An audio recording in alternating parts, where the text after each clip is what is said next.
لله نحمده ونستعينه ونستغفره ونعوذ بالله من شرور أنفسنا ومن سيئات أعمالنا من يهده الله فلا مضل له ومن يضلل فلا هادي له وأشهد أن لا إله إلا الله وحده لا شريك له وأشهد أن محمدا عبده ورسوله صلى الله تعالى عليه وعلى آله وصحبه وسلم تسليما كثيرا أما بعد فأعوذ بالله من الشيطان الرجيم والذين تدعون من دونه ما يملكون من قطمير إن تدعوهم لا يسمعوا دعاءكم ولو سمعوا ما استجابوا لكم ويوم القيامة يكفرون بشرككم ولا ينبئك مثل خبير।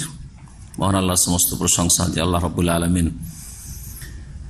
হককে নাজিল করেছেন মানব জাতির কল্যাণের জন্য এবং বাতিল যা এক শ্রেণীর মানুষরা যুগে যুগে আবিষ্কার করেছে উদ্ভব ঘটিয়েছে সেসবকে নিশ্চিহ্ন করার জন্য আম্বিয়া এবং রসুলকে পাঠিয়েছেন সহি সত্য দাওয়াত নিয়ে।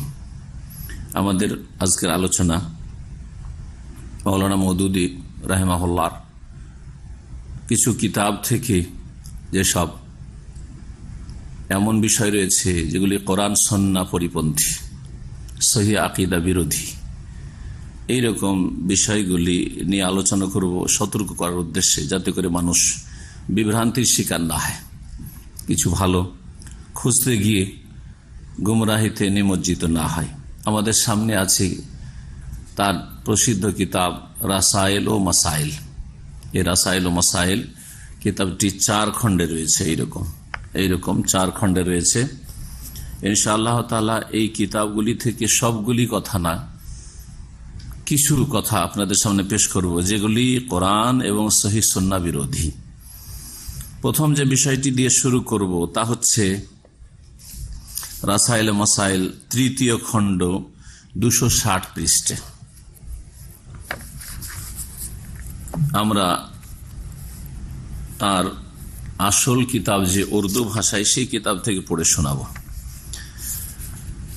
261 পৃষ্ঠা। 260 পৃষ্ঠায় তিনি হেডলাইনে বলছেন আসহাবে কবর সে দরখাস্তে দুয়া। কবরবাসী যারা মুমিন মুমিনা তাদের কাছে দুয়ার দরখাস্ত করা। মৃত ব্যক্তি যাদেরকে কবরে দাফন করা হয়েছে, আম্বিয়া রসুল হন অথবা কোন নেক বান্দায় হন অথবা যেসবকে মাজার বানিয়ে ফেলেছে মানুষ, সেসব মাজারগুলিতে যারা দাফন আছে তারাই হোক, এদের কাছে দুয়ার দরখাস্ত করা। অথবা আপনার বাপ মা মৃত হোক, যেমন জীবিত মানুষের কাছে আমরা দুয়ার দরখাস্ত করি যে ভাই দোয়া করবেন, আব্বা দোয়া করবেন, আম্মা দোয়া করিয়েন, হ্যাঁ শেখ দোয়া করিয়েন। ঠিক ওই রকম মৃত ব্যক্তির কাছে দোয়া করা, দোয়া চাওয়া যে আল্লাহর কাছে আপনি দোয়া করিয়েন আমার জন্য, এই বিষয়টি তিনি উল্লেখ করছেন। প্রশ্নকারী প্রশ্ন করেছেন, কারণ রাসায়েল মাসাইল বইটি ঠিক এইভাবে, কেউ প্রশ্ন করেছে কোন বিষয়ে, তারপর তার উত্তর দিয়েছেন উনি।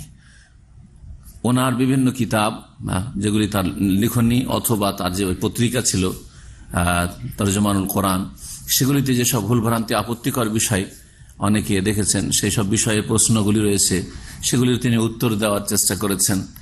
এইরকম বিভিন্ন প্রশ্ন আর তার উত্তরগুলি খুব লম্বা লম্বা রয়েছে।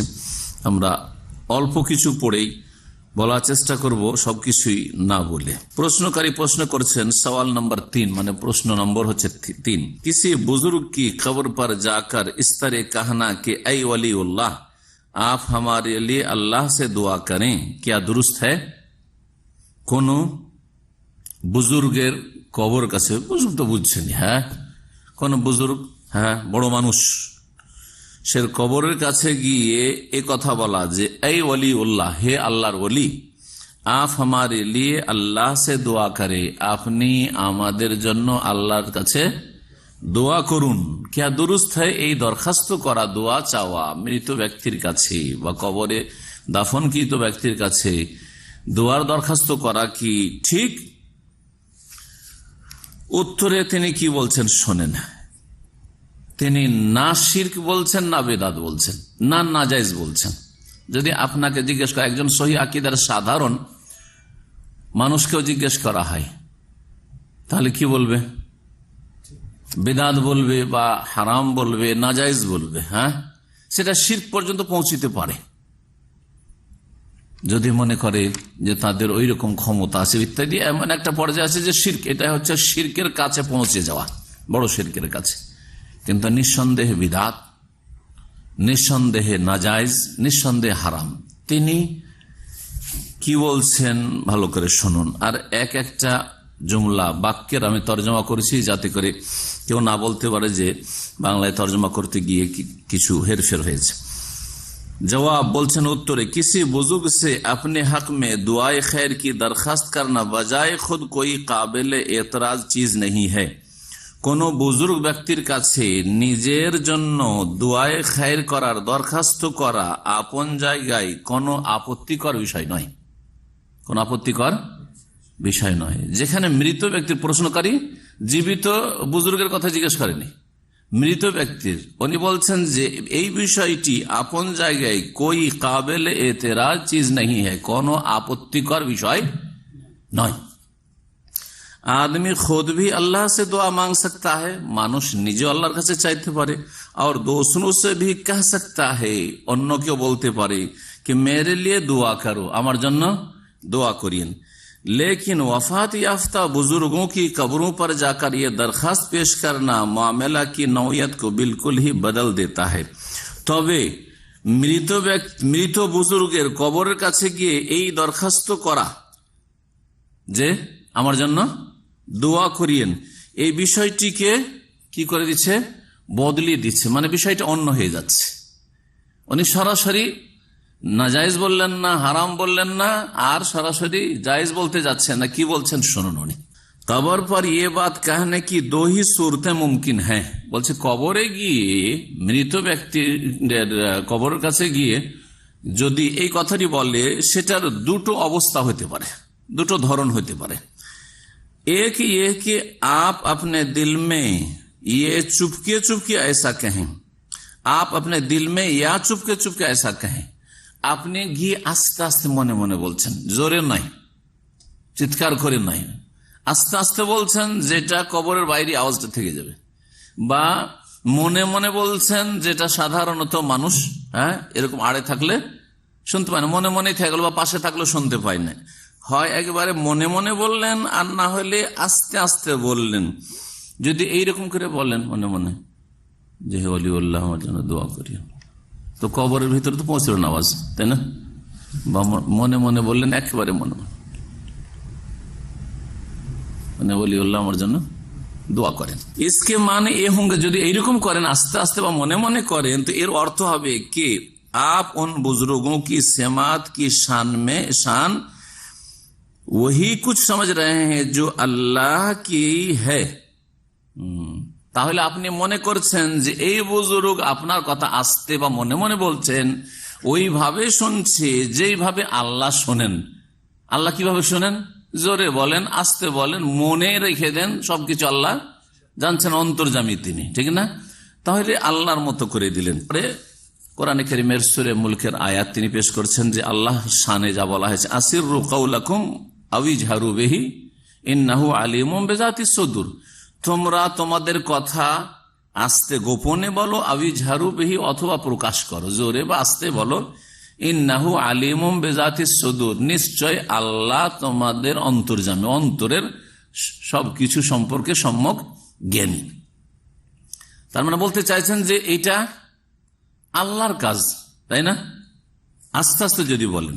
এখন বাকি থাকলো দ্বিতীয় অবস্থা, জোরে জোরে চিৎকার করে বলছেন। दूसरी सूरत ये हो सकती है, দ্বিতীয় অবস্থা কবর কাছে গিয়ে দোয়ার জন্য দরখাস্ত করছেন कि आप जोर जोर से उन वली उल्लाह को पुकार कर ये बात कहें, চিৎকার করে আওয়াজ করে ওই ওলি উল্লাহকে আপনি বলছেন যে হে ওলি উল্লাহ আমার জন্য দোয়া করেন আল্লাহর কাছে, আমি আপনার কাছে দোয়ার দরখাস্ত করছি।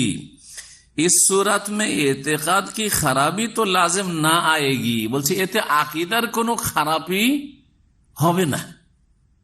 ইন্না লিল্লাহি ওয়া ইন্না ইলাইহি রাজিউন, এতে আকীদার কোনো খারাপি হবে না। চিৎকার করে গিয়ে কারো কবর কাছে গিয়ে বলেন হে আল্লাহর ওলি আপনি, বা হে আল্লাহর নবী, বা হে অমুক, নবীর কথা বলে না অলি, হ্যাঁ, যে কোনো লোককে। আর যাদেরকে আজকাল অলি মনে করা হচ্ছে, বুঝতেই পারছেন, ওদের কবর সেজদা ছাড়া কাউকে অলি মনে করা হয় না। কবরে যদি ওরস হয়, সেজদা হয়, শিরক বিল্লাহ হয়, তাহলে তাকে অলি মনে করা হচ্ছে। এই কবরগুলি সম্পর্কে মানুষের দুর্বল ইমান বা মূর্খ লোকদের ধারণা যে ওরাই মনে হয় আল্লাহর ওলি। আসল আল্লাহর ওলির খোঁজ খবর রাখেন না অধিকাংশ ভারত, বাংলাদেশ, পাকিস্তানের মুসলিমরা। যাই হোক, যে কোনো মানুষ হোক না কেন, মৃত ব্যক্তির কবর কাছে গিয়ে যদি জোরে জোরে বলেন, তো আরো আবার বলছি ওনার কথা, ইস সুরাত মে এতেকাদ কি খারাপি তো লাজিম নাহি না আয়েগি, এতে আকিদার কোন রকমের খারাপি আবশ্যক না, মানে খারাপ হলো না আকিদা। আকিদা ঠিক আছে আপনার। চিৎকার করে গিয়ে যদি ওলিকে দরখাস্ত করে যে আল্লাহর কাছে আমার জন্য দোয়া করেন, ইয়া রাসূল আল্লাহ আমার জন্য দোয়া করেন, হে আব্বা আমার জন্য দোয়া করেন, এ শেখ আমার জন্য দোয়া করেন, এ হুজুরে কিবলা আমার জন্য দোয়া করেন, হে শাহজালাল আমার জন্য দোয়া করেন, হে খাজা বাবা আজমেরি আমার জন্য দোয়া করেন, এইরকম যদি বলে তো আকিদার কোনো খারাপই হবে না। মগর ये अंधेरे में तीर চালানা হোগা, তবে এটা অন্ধকারে তীর ছোঁড়ার মতো। আপনি শিকারীকে তীর ছাড়ছেন কিন্তু লাইট নেই, এদিক সেদিক বুঝতে পারছেন যে শিকারী আছে, তো শিকারী দেখতেও পাচ্ছেন না অন্ধকারে, আর আপনি ছাড়ছেন না আশা যে পেতে পারি, যদি লেগে যায় তো অন্ধকারে কি করছেন, তীর ছাড়ছেন। তো অন্ধকারে তীর ছাড়লে লাগতেও পারে, মানে আপনার টার্গেট পুরা হতেও পারে যে শিকারী পেয়ে গেলেন, আর নাও লাগতে পারে নিশানায় গিয়ে। ঠিকই তেমনি এই যে আপনি চিৎকার করে বলছেন, এটা সেই ওলি শুনেও নিতে পারে, আর আপনার মনস্কামনা পূরণ হয়েও যেতে পারে, আপনার জন্য দোয়া করতেও পারে, আবার এটা নাও হইতে পারে, আপনার মনস্কামনা পূরণ নাও হইতে পারে। বুঝতে পেরেছেন কিনা তুলনা করেছি কিসের সাথে? শিকারীকে ধরার জন্য বা শিকার করার জন্য অন্ধকারে তীর ছোড়া এর সাথে। তারপরের ব্যাখ্যাতে আরো স্পষ্ট হবে, যে কথাটি আমি ব্যাখ্যা করলাম সেটা আমার ব্যাখ্যা না, তিনি বলছেন অন্ধকারে তীর চালানোর মতো। শেখ সাফি রহমান মুবারকপুরি আমাদের ওস্তাদ, তিনি বলতেন যে কবরে গিয়ে কেউ দরখাস্ত করেছে, তাকে মৌলানা মওদুদী শিরক বলছে না, বলছে অন্ধকারে তীর ছাড়ছে সে। এ কথাটা আমাদেরকে পড়াইতে বলেছিলেন, এই কিতাব থেকে বলেছিলেন। কিতাব ধরে এরকম বলেননি, কিন্তু এমনিতে বলেছেন এই কন্ডিশনটা। এখন মনে হচ্ছে হো সকতা হে, কেন এইরকম অন্ধকারে তীর ছাড়ার মতো বলছে, হো সকতা হে কি আপ পুকার রহে হো আর ও না শুন রহে হো, হতে পারে যে আপনি ওকে চিৎকার করে ডাকছেন সেই ওলিকে, আর সে আপনার কথা শোনে না। এটা হতে পারে, নিশ্চিত না, হতে পারে এটা। তারপরে শোনেন কেন হতে পারে আর নাও হতে পারে। क्योंकि सेमाए मौता का मसला मुख्तलिफ ही है, কারণ মৃত ব্যক্তি সব সময় শোনে কি শোনে না এই বিষয়টিতে দ্বিমত আছে, ইখতিলাফ রয়েছে। এখন এই বিষয়টি বুঝুন যে ইখতিলাফ কারা করেছে। বিদাতিরা ইখতিলাফ করেছে, এবং এই উক্তিটি যারা বলে মৃত ব্যক্তি সব সময় শোনে, এটি বিদাতি কথা। এইটি সাহাবায়ে কেরামদের কথা নয়, এইটি তাবেঈনদের কথা নয়, এটি তাবা তাবেঈনের কথা নয়, আসলে এটি সহিহ আকীদা নয়। জি, মৃত ব্যক্তি না শোনার দলিলগুলি আমি নকল করে নিয়ে এসেছি, বলবো এখানে। তার কথাটা পুরোটা শুনিয়ে দিই। উনি কি বলতে চাইলেন যে মৃত ব্যক্তি শোনে কি শোনে না, ইখতিলাফ আছে। হ্যাঁ, মৃত ব্যক্তিকে আল্লাহ যদি কোনো সময় শোনাতে চান কোনো কথা, তাহলে শুনতে পারে, এই ব্যাপারে একমত ওলামারা। যেমন বদরের কাফের নিহতদেরকে যখন কূপে নিক্ষেপ করা হয়েছে 70 জনকে, তখন নবী করিম সাল্লাল্লাহু আলাইহি ওয়াসাল্লাম তাদেরকে সম্বোধন করে কথা বলেছিলেন না, ইন্না কাদ ওয়াজাদনা মা ওয়াদানা রাব্বুনা হাক্কা ফাহাল ওয়াজাদতুম মা ওয়াদা রাব্বুকুম হাক্কা। তোমার রাদিয়াল্লাহু তাআলা বলেছেন, ইয়া রাসূলুল্লাহ তুকাল্লিম আজসাদান লা আরওয়াহা, এমন বডির সাথে কথা বলছে, দেহের সাথে, তাদের এইসব দেহেতে কোনো রূহ নাই, কি শুনছে ওরা? তখন নবী করিম সাল্লাল্লাহু আলাইহি ওয়াসাল্লাম বলেছেন যে তোমাদের চাইতে এই সময়, আল আন শব্দটি, এই সময়ে তোমাদের চাইতে বেশি তারা শুনছে। এই জন্য সহিহ আকীদার উলামাদের মত হচ্ছে এই বিষয়ে যে আল্লাহ যদি কোনো সময় বিশেষ ব্যক্তিকে বা কাউকে বিশেষ সময় শোনাতে চান তাহলে শোনে, সব সময় শোনে না। আসল হচ্ছে যে মৃত ব্যক্তি শোনে না, সেখানে গিয়ে কোনো কিছু করলে আপনি কোরআন খানি করছেন শোনে না, চিৎকার করছেন শোনে না, ডাকছেন শোনেন না, তাকে ডাকছেন অথবা তাকে বলছেন আল্লাহর কাছে দোয়া করে দেন, কোনোটাই শোনে না। কিন্তু খাস সময় যদি আল্লাহ কখনো শোনাতে চান, এটা কেন তারা বলেছেন? কারণ এই বদরের কাফের মৃতদেহকে সম্বোধন করেছে রাসূলুল্লাহ সাল্লাল্লাহু আলাইহি ওয়াসাল্লাম। আর যখন দাফন করা হয়ে যায়, দাফন করা মুনকার নাকির আসে জিজ্ঞাসাবাদের জন্য, লোকেরা সব দাফন করে বিদায় নেই, উঠিয়ে বসানো হয়। সেই সময় হাদিস আছে ওয়া ইন্নাহু লা ইয়াসমাউ কারআনি আলাইহিম, তখন ওই যে মৃত ব্যক্তি উঠিয়ে বসানো হইল, মানুষের জুতো স্যান্ডেলের আওয়াজ শুনতে পায়, যে সব রেখে দিয়ে চলে গেল, পায়ের আওয়াজ শুনতে পায়, ঠিক না? কিন্তু ওই সময়টাই আর সবসময় শুনে, সেই জন্য এর দলিল নেই, বরং এর বিপরীত দলিল আছে, মৃত শুনে না, কোরআনে কারিমে আছে। উনি বলছেন যে বিষয়টিতে ইখতিলাফ আছে, সেই জন্য হতে পারে যে ওই সময় শোনে না। ये भी हो सकता है कि उनका सेमा तो मुमकिन हो, আর এটা হতে পারে যে মৃত ব্যক্তি আপনার ওলি বুজুর্গ শুনছেন, সম্ভব, मगर उनकी रूह उस वक्त वहां तशरीफ ना रखती हो, কিন্তু হতে পারে যে তার আত্মা সেখানে নেই, অন্য কোথাও আছে। और आप खामाखा खाली मकान पर आवाजें दे रहे हो, আর আপনি ফালতু ফালতু বিনা কাজে ওখানে আপনি শূন্য জায়গাতে, খালি জায়গাতে চিৎকার করছেন, আওয়াজ দিচ্ছেন। ये भी हो सकता है, এটা হতে পারে कि उनकी रूह तशरीफ फरमा तो हो मगर वो अपने रब की तरफ मशगूल हो। আবার এটাও হইতে পারে যে রূহ হয়তো ওই কবরে মৌজুদ আছে, যেখানে গিয়ে আপনি চিৎকার করে দরখাস্ত করছেন দুয়ার, কিন্তু সেই রূহ রবের সাথে, আল্লাহর সাথে ব্যস্ত আছে। সব কথাবার্তা করতে কি বললাম, কোন দলিলের ভিত্তিতে সব কথা? ये भी हो सकता है, हाँ बोलছেন তারপরে, और मशगूल हो और आप अपनी गर्ज के लिए चीख चीख कर उनको उल्टी अजियत दें। যেই সময় আল্লাহর সাথে সেই রূহ, বুজুর্গের রূহ, ওলির রূহ মশগুল আছে, সেই সময় আপনি চিৎকার যে করছেন, এতে হয়তো সেই আল্লাহর ওলিকে আপনি কষ্ট দিচ্ছেন। যেমন আমরা যদি কোনো কাজে ব্যস্ত থেকে আর সেই সময় কেউ চিৎকার করে কথা বলে, তো খারাপ লাগবে না, কষ্ট লাগবে না? ওই রকম আপনি কষ্ট দিচ্ছেন হয়তো। बोलते जो दुनिया में किसी नेक आदमी से दुआ कराने के लिए आप जाते हैं तो मुहज्जब तरीका से पहले मुलाकात होती है। दुनिया যদি কোনো জীবিত ব্যক্তির কাছে দোয়ার দরখাস্ত করতে চান, হ্যাঁ, তাহলে কি চিৎকার করে এসে বলবেন, হইচই করে?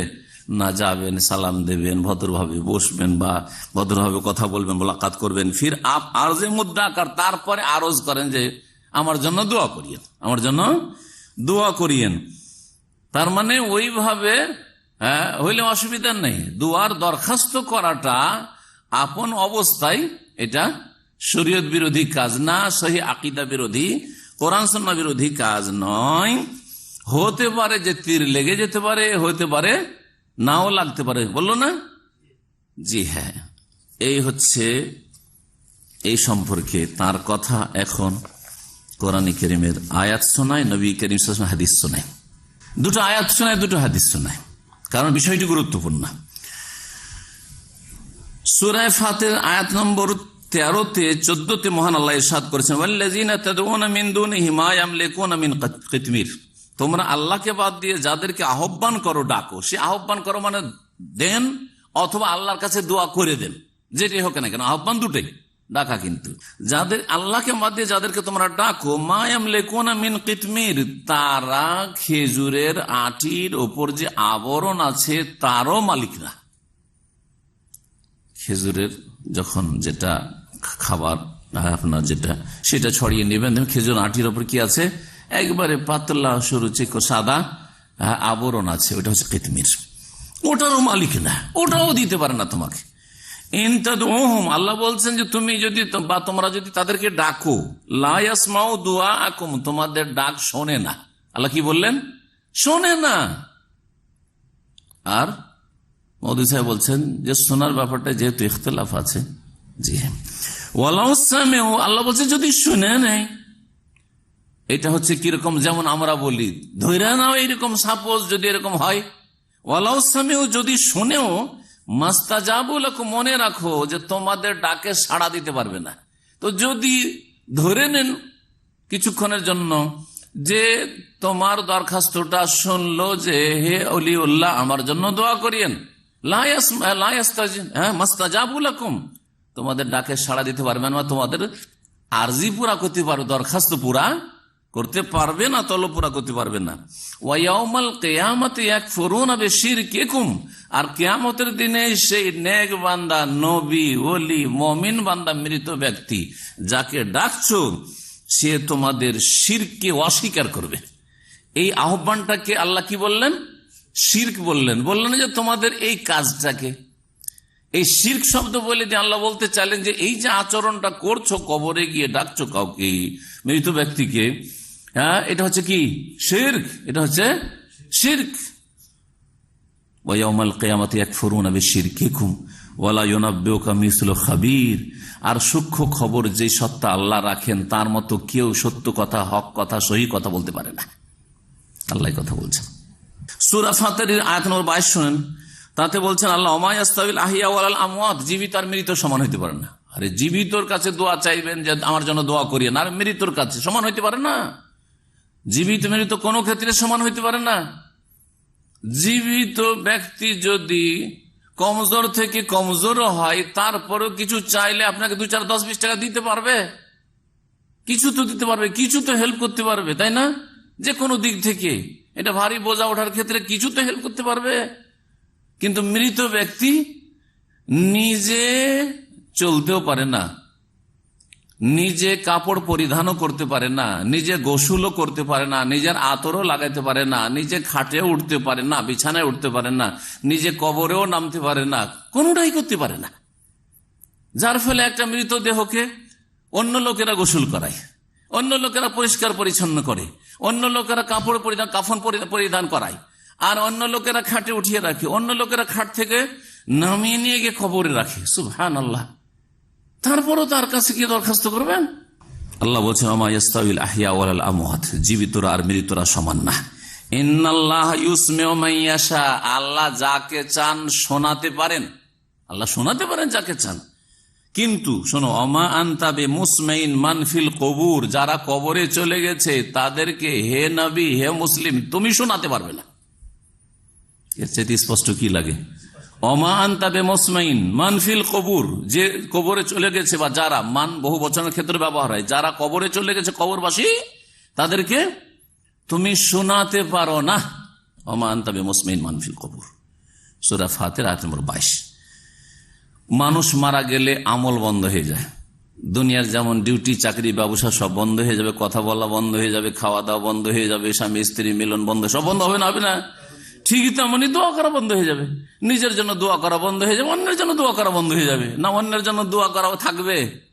চিন্তা করুন, সহিহ মুসলিমের হাদিস, প্রিয় মুহাম্মদ সাল্লাল্লাহু আলাইহি ওয়াসাল্লাম বলছেন, আবু হুরায়রা রাদিয়াল্লাহু তাআলা আনহু থেকে বর্ণিত, আন্না রাসূলুল্লাহ সাল্লাল্লাহু আলাইহি ওয়াসাল্লাম কাল, বলছেন রাসূলুল্লাহ, ইযা মাতাল ইনসানু ইনকাতা আনহু আমালুহু, মানুষ যখন মারা যায় তখন তার আমল কি হয়ে যায়? ইনকাতা, বন্ধ হয়ে যায়, স্টপ হয়ে যায়। ইল্লা মিন সালাসা, 3টি চলতে থাকে, সে কাজ করতে থাকে না, এগুলি করেছে যে জন্য পৌঁছেছে, কিছু নেকি পৌঁছিতে থাকছে, এইরকম গোনাও পৌঁছে থাকে, গোনার রাস্তা খুলে গেলে। ইল্লা মিন সালাসা, 3টি ভালো রাস্তা খোলা আছে। ইল্লা মিন সাদাকাতিন জারিয়া, এমন সাদাকা সেটা যদি কন্টিনিউ হয়, এমন সাদাকা সেটা থেকে এখনো মানুষ লাভবান হচ্ছে, উপকৃত হচ্ছে। আও ইলমিন ইউনতাফা বিহি, অথবা এমন বিদ্যা, জ্ঞান ছেড়ে গেছে যা দিয়ে মানুষরা উপকৃত হচ্ছে। যতদিন লাভবান হবে ততদিন পর্যন্ত নেকি পৌঁছতে থাকবে। ইমাম বুখারী রাহমাহুল্লাহ সহিহ বুখারী থেকে কিয়ামত পর্যন্ত লোকের উপকৃত হচ্ছে, নেকি পৌঁছিতে আছে, নেকি পৌঁছিতে আছে। এইভাবে সমস্ত আইম্মায়ে কেরাম, ওলামায়ে কেরাম আর দ্বীনের খাদেমদের অবস্থা, হ্যাঁ, লিখনি হোক অথবা তাদের আলোচনা হোক, তা দিয়ে যদি মানুষ লাভবান হয় তাহলে তাদের কাছে নেকি পৌঁছিতে থাকবে। কিন্তু আগেই করে গেছেন, এমন নয় যে মরার পরে কিছু করছেন, তারা আমল বন্ধ হয়ে গেছে তাদের। আও ওয়ালাদিন সালিহিন ইয়াদউ লাহু, অথবা নেক সন্তান ছেড়ে গেছে, সেই নেক সন্তান দোয়া করছে, ছেলেমেয়েরা দোয়া করছে। প্রথম কথা, সন্তান নেক হইতে হবে, আর 2 নম্বরে যদি জীবিত সন্তানরা দোয়া করে, মৃতের দোয়া করার কথা কোনো প্রশ্নই ওঠে না। মারা গেছে, আমল বন্ধ হয়ে গেছে, ইনকাতা আমালহু। আরেকটি হাদিস শোনাই, নবী করিম সাল্লাল্লাহু আলাইহি ওয়াসাল্লামের সাহাবীরা, একজন সাহাবী কোনদিন রাসূলুল্লাহ সাল্লাল্লাহু আলাইহি ওয়াসাল্লাম কবর মোবারকের কাছে গিয়ে বলেছেন যে ইয়া রাসূলুল্লাহ উদুলি, আমার জন্য দোয়া করিয়েন, ফাইন্নী ফি মুসিবাতিন, আমি খুব মুসিবতে আছি। বলেছেন, কোন প্রমাণ কেউ দিতে পারবে? বরং এর বিপরীত প্রমাণ সহিহ বুখারীর হাদিসে বলছি। যে হাদিসটি বললাম যে মানুষ মারা গেলে আমল বন্ধ হয়ে যায়, সহিহ মুসলিমের হাদিস, হাদিস নম্বর 3084। যে হাদিসটি বলতে যাচ্ছি যে রাসূলুল্লাহ সাল্লাল্লাহু আলাইহি ওয়াসাল্লামের তিরোধানের পরে কেউ কবরের কাছে গিয়ে রাসূলুল্লাহ সাল্লাল্লাহু আলাইহি ওয়াসাল্লামের কাছে দোয়ার দরখাস্ত করেননি, কারণ তারা জানতেন যে তিনি মারা গেছেন, তার কাছে আর দোয়ার দরখাস্তের সুযোগ নেই। এখন তার ছেড়ে যাওয়া দ্বীনের প্রতি আমল করতে হবে। দোয়া কার কাছে চাইতে যেতেন? জীবিতদের কাছে। জীবিতর কাছে দোয়া চাইতে যাচ্ছেন, অথচ শরীয়তে যদি রাস্তা থাকতো যে মৃতের কাছে দোয়া চাওয়া যাবে, কবরে যিনি চলে গেছেন তার কাছে দোয়া চাওয়া যাবে, তাহলে রাসূলুল্লাহ সাল্লাল্লাহু আলাইহি ওয়াসাল্লামের কাছে দোয়া না নিয়ে অন্য কারো কাছে দোয়া নিতে যেতেন সাহাবারা। তারা বুঝতেন না কেন জুনিয়রের কাছে দোয়া নিতে, সিনিয়রের কাছে দোয়া পাবো তো, ঠিক কিনা? শোনেন হাদিস, আনাস বিন মালিক রাদিয়াল্লাহু তাআলা আনহু বর্ণিত বলছে, আন্না ওমর ইবনে খাত্তাব রাদিয়াল্লাহু আনহু কানা ইযা কাহাতু, ওমর রাদিয়াল্লাহু তাআলার আমলে যখন বৃষ্টি দেখা দিত, বৃষ্টি হচ্ছে না, ইস্তাসকা বিল আব্বাস ইবনে আব্দুল মুত্তালিব, আব্বাস বিন আব্দুল মুত্তালিব রাসূলুল্লাহ সাল্লাল্লাহু আলাইহি ওয়াসাল্লামের চাচা, আব্দুল মুত্তালিবের ছেলে, যিনি মুসলিম ছিলেন, তার কাছে ইস্তিসকার জন্য দোয়া চাইতেন যে আল্লাহর কাছে বৃষ্টির দোয়া করে দেন, আমাদের জন্য দোয়া করে দেন। দোয়া কার কাছে চাইতে যেতেন? আব্বাস রাদিয়াল্লাহু তাআলার কাছে, যেহেতু তিনি জীবিত। আর বলতেন ফাকাল, আর বলতেন আল্লাহুম্মা ইন্না নাকুন্না নাতাওয়াসসালু ইলাইকা বিনাবিয়িনা ফাতাসকিনা, হে আল্লাহ, তোমার সান্নিধ্য লাভ করতাম আমরা আমাদের নবীর মাধ্যমে, তখন ফাতাসকিনা, আমাদেরকে আপনি পানি দিতেন, বৃষ্টি দিতেন নবী সাল্লাল্লাহু আলাইহি ওয়াসাল্লামের জীবদ্দশায়। এখন নবী যেহেতু আমাদের বিচে নন, সেই জন্য ইন্না নাতাওয়াসসালু ইলাইকা বিআম্মি নাবিয়িনা, এখন আমাদের নবীর চাচার মাধ্যমে সান্নিধ্য লাভ করছি। তাওয়াসসুল মানে করবা, তোমার নৈকট্য লাভ করছি, অর্থাৎ তোমার নবীর চাচার কাছে দুয়ার দরখাস্ত করছি। ফাসকেনা, সুতরাং আমাদেরকে কি দেন? বৃষ্টি দান করুন। কালা ফায়ুস কাউন, তখন বৃষ্টি হইতো, তখন বৃষ্টি হইতো। কেন সাহাবাই কেরামগণ কেউ এই মাসলা জানলেন না যেটা মাওলানা মওদুদী জানলেন? যে মৃত ব্যক্তির কাছে চাওয়াটা আপন অবস্থায় যদি এরকম হয়, তো এটা এমন আকীদায় এতে কোনো খারাপি আসে না। যখন আকীদায় খারাপি আসে না, সাহাবীরা একবারও, তাও রাসূলুল্লাহ ওলিও না, রাসূলুল্লাহ সাল্লাল্লাহু আলাইহি ওয়াসাল্লামের কাছে গিয়ে দরখাস্ত করলেন, ইয়া রাসূলুল্লাহ উদউ লানা, আমাদের জন্য দোয়া করেন, আমাদের এই সমস্যা। সেই সময় কত সমস্যা এসেছে, কত না সমস্যা, মদিনার উপর হামলা হয়েছে, মক্কায় হয়েছে, আরো কত অত্যাচার হয়েছে, আর কত রকমের আপদ বিপদ এসছে। কখনো রাসূলুল্লাহ সাল্লাল্লাহু আলাইহি ওয়াসাল্লামের কাছে কবরের কাছে গিয়ে দরখাস্ত করেন নাই। বুঝলেন তাহলে যে আকীদার ইখতিলাফ, আমাদের সাথে যে দূরত্ব জামাত ইসলামীর এবং দ্বিমত মাওলানা মওদুদীর, যিনি জামাত ইসলামীর প্রতিষ্ঠাতা, আর মাওলানা মওদুদী এই জামাত ইসলামীর আদর্শ, জি হ্যাঁ, তার সাথে আমাদের শুধু ফিকহি মাসলা মাসাইলে ইখতিলাফ নেই, বরং আকীদাতে ইখতিলাফ রয়েছে, মানহাজে ইখতিলাফ রয়েছে। ইনশাআল্লাহ তাআলা এই বিষয়গুলি একটা আলোচনাতে সবার জন্য আমি বলবো, যারা বেশি লম্বা এসব শুনতে না পারবে তারা ওইটা শুনে নেবে যে এই সমস্যাগুলি আছে, আর বাকি এগুলো অতিরিক্ত যদি জানতে হয় তো এই কিতাব খুলে খুলে যখন বলেছি বা বলছি, ওগুলো থেকে আপনারা তার সত্যতা যাচাই করে নেবেন এবং দেখে নেবেন, শুনে নেবেন। দ্বিতীয় যে বিষয়টি আজকে আলোচনা করব সেটা হচ্ছে মাওলানা মওদুদী রাহিমাহুল্লাহ তার রাসাইল মাসাইল 4th খণ্ড 132 পৃষ্ঠায় রাসূলুল্লাহ সাল্লাল্লাহু আলাইহি ওয়াসাল্লামকে কেউ যদি গালমন্দ করে, রাসূলুল্লাহ সাল্লাল্লাহু আলাইহি ওয়াসাল্লামের কেউ মানহানি করে, তার সম্পর্কে কি বলেছেন এই বিষয়টি শুনুন, যেটা আহলে সুন্নাত ওয়াল জামাতের আকীদা এবং মতের পথের খেলাফ। বলছেন এতে मौलाना मौदूदी रसाइल मसाइल 4th खंड 132 पृष्ठा, इस्लामी रियासत में शातिम रसूल सल्लल्लाहु अलैहि वसल्लम जिम्मी की हैसियत বলছে ইসলামিক স্টেটে মানে মুসলিম দেশে, ইসলামিক দেশে রাসূলুল্লাহ সাল্লাল্লাহু আলাইহি ওয়াসাল্লামকে যদি কোনো অমুসলিম সেখানকার জিম্মি মানে সেখানকার নাগরিক, অমুসলিম নাগরিক, যেমন পাকিস্তানের অমুসলিম নাগরিক অথবা বাংলাদেশের অমুসলিম নাগরিক, যে দেশে অমুসলিম নাগরিক আছে কিন্তু মুসলিম দেশ সেটা, সেই দেশের নাগরিক যদি, মুসলিম দেশের নাগরিক অমুসলিম যদি গাল দেই রাসূলুল্লাহ সাল্লাল্লাহু আলাইহি ওয়াসাল্লামকে, তাহলে তার বিধান কি? এতে মওলানা মওদুদী লিখেছেন, তার একটি কিতাব রয়েছে আল জিহাদ ফিল ইসলাম, তাতে লিখেছেন, এখানে লিখছেন জিম্মি খা कैसे ही जुर्म का इर्तिकाब करे, জিম্মি অর্থাৎ অমুসলিম ব্যক্তি যে মুসলিম দেশে নিরাপত্তা হাসিল করেছে মুসলিম শাসকের কাছ থেকে, জিম্মি বিশেষ করে শরীয়তের পরিভাষায়, ফিকহের পরিভাষায় যারা জিজিয়া দিয়ে থাকছে, আজকাল জিজিয়া দিয়ে না থাকলেও নাগরিকত্বের যেটা অধিকার আছে সে অধিকার নিয়ে থাকছে ধরেন, বলছেন যে জিম্মি যে কোনো অপরাধ করুক না কেন উসকা জিম্মা নেই টুটতা, তার যে দায়িত্ব নিয়েছে মুসলিম সরকার সেটা নষ্ট হয় না, যতই বড় অপরাধ করুক না কেন। মুসলিম জিম্মি মুসলিম দেশে যদি যতই বড় অপরাধ করুক না, অন্যায় করুক না কেন, তার এই যে নিরাপত্তার যে নিশ্চয়তা দিতে হবে সেটা নষ্ট হয় না। খাত্তাকে জিজিয়া বন্ধ করে দেন না, এমনকি যদি বলে জিজিয়া দেবো না, এতদিন দিয়েছিলাম দেবো না, তবুও তার নিরাপত্তা বহাল থাকবে। মুসলমানও কাতাল করে না, এমনকি কোন মুসলিমকে যদি খুন করে দেয় তবুও তার নিরাপত্তা বহাল থাকবে। নবী সাল্লাল্লাহু আলাইহি ওয়াসাল্লাম কি শান মে গুস্তাখি করনা, নবী সাল্লাল্লাহু আলাইহি ওয়াসাল্লামের সাথে যদি বেয়াদবি করে, নবী সাল্লাল্লাহু আলাইহি ওয়াসাল্লামের যদি অবমাননা করে তবুও না, ইয়া কিসি মুসলমান औरत की आबरूरेजी करना, অথবা কোন মুসলিম নারীর ইজ্জত নষ্ট করেছে, ব্যভিচার করেছে, তারপরও নাকি তার নিরাপত্তা নষ্ট হবে না, বা তার যে নিরাপত্তার যে দায়িত্ব রয়েছে মুসলিম সরকারের, উসকে হক মে নাকে জিম্মা নেই হ্যায়, বলছে নাকে জিম্মা নেই হ্যায়, এগুলি অপরাধেও তার যে দায়িত্ব মুসলিম সরকার আছে নিরাপত্তার সেটা নষ্ট হবে না, ভঙ্গ হবে না। নাকেজ মানে ভঙ্গ হবে না, নাকেজে উজু ভঙ্গ করা বলে। বলছে শুধু দুটো অবস্থাতে তার যে নিরাপত্তার নিশ্চয়তা দেওয়া হয়েছে সেটা নষ্ট হবে। আলবাত্তা সির্ফ দো सूरतें ऐसी हैं कि जिनमें আকদে জিম্মা বাকি नहीं रहता, তখন যে জিম্মার একটা চুক্তি রয়েছে সেটা বাকি থাকবে না। কি এক ইয়ে कि वो दारुल इस्लाम से निकले, মুসলিম দেশ থেকে বেরিয়ে চলে গেল, और दुश्मनों से जा मिले, যদি শত্রুদের সাথে মিলে যায়। दूसरे ये দ্বিতীয় অবস্থা হচ্ছে कि हुकूमत इस्लामी के खिलाफ आलानिया बगावत करके फितना और फसाद बर्पा करे, মুসলিম শাসকের বিরুদ্ধে বিদ্রোহ ঘোষণা করে যদি ফিতনা ফাসাদ বিশৃঙ্খলা সৃষ্টি করে তাহলে নিরাপত্তা তার ভঙ্গ হবে, আর না হলে যত বড় অপরাধ করুক না কেন নিরাপত্তা বহাল থাকবে। শুনলেন মাসলা? জি হ্যাঁ। এই মাসআলা সম্পর্কে শাইখুল ইসলাম ইবনে তাইমিয়া রাহিমাহুল্লাহ কি বলছেন, শাইখ ইবনে বাজ রাহিমাহুল্লাহ কি বলছেন, হ্যাঁ, আর আইম্মা আর বা তার আগে চার ইমাম আবু হানিফা, শাফি, মালিক, আহমদ রাহিমাহুল্লাহ তারা কি বলেছেন, খুব সংক্ষেপে শোনাই বিষয়টি।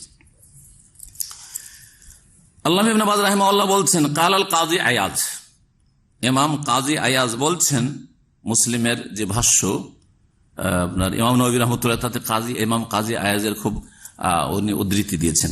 বলছেন আজমাতিল উম্মাতু আলা কাতলে মুতানাক্কিসিহি মিনাল মুসলিমিনা ওয়া সাববিহি, এই উম্মতের ইজমা রয়েছে যে মুসলিমদের মধ্যকার রাসূলুল্লাহ সাল্লাল্লাহু আলাইহি ওয়াসাল্লামের অবমাননাকারী এবং গালি দেনেওয়ালা কে কি করতে হবে, হত্যা করা যাবে। ওয়াকালা, এটা তো বলা হলো মিনাল মুসলিমিন। ওয়াকালা মুহাম্মদ বিন সুহনুন মিন আইম্মাতিল মালিকিয়া, মালিকিয়াদের আরেকজন ইমাম মুহাম্মদ বিন সুহনুন তিনি বলছেন আজমাল উলামা, উলামাদের ইজমা রয়েছে আলা আন্না শাতিমান নবী সাল্লাল্লাহু আলাইহি ওয়াসাল্লাম মুতানাক্কিস লাহু কাফির, কি ইজমা রয়েছে যে নবী সাল্লাল্লাহু আলাইহি ওয়াসাল্লামকে যে গালমন্দ করবে বা মানহানি করবে সে হচ্ছে কাফির, মুসলিম থাকলে সে কাফির হবে। ওয়াল ওয়াইদু জা আলাইহি বিআযাবিল্লাহি লাহু, আর এর জন্য আল্লাহর আযাবের কঠোর শাসানির কথা রয়েছে। ওয়া হুকমুহু ইনদাল উম্মাতি আল কাতলু, আর মুসলিম উম্মার কাছে তার বিধান হচ্ছে হত্যা, মৃত্যুদণ্ড। ওমান শাক্কা ফি কুফরিহি, কেউ যদি সন্দেহ করে যে নবী সাল্লাল্লাহু আলাইহি ওয়াসাল্লামকে গালমন্দ করেও কাফির হবে না আর তার আযাব হবে না, কাফারা, সেও কাফির হবে। নবী সাল্লাল্লাহু আলাইহি ওয়াসাল্লামকে গালমন্দ করছে, মানহানি করছে, আর তাকে যদি কেউ মুসলিম মনে করে তাহলে সেও মুসলিম থাকবে না। এর উপর ইজমা রয়েছে। ইনতাহা। দুই ইমামের উক্তি হলো। এখন ইমাম ইবনে তাইমিয়া রাহিমাহুল্লাহর কথা শুনে কালা শাইখুল ইসলাম ইবনে তাইমিয়া রাহিমাহুল্লাহ আবুল আব্বাস ইবনে তাইমিয়া রাহিমাহুল্লাহ বলছেন ওয়াকাদ রাত্তাবতুহু আলা আরবা'i মাসাইল।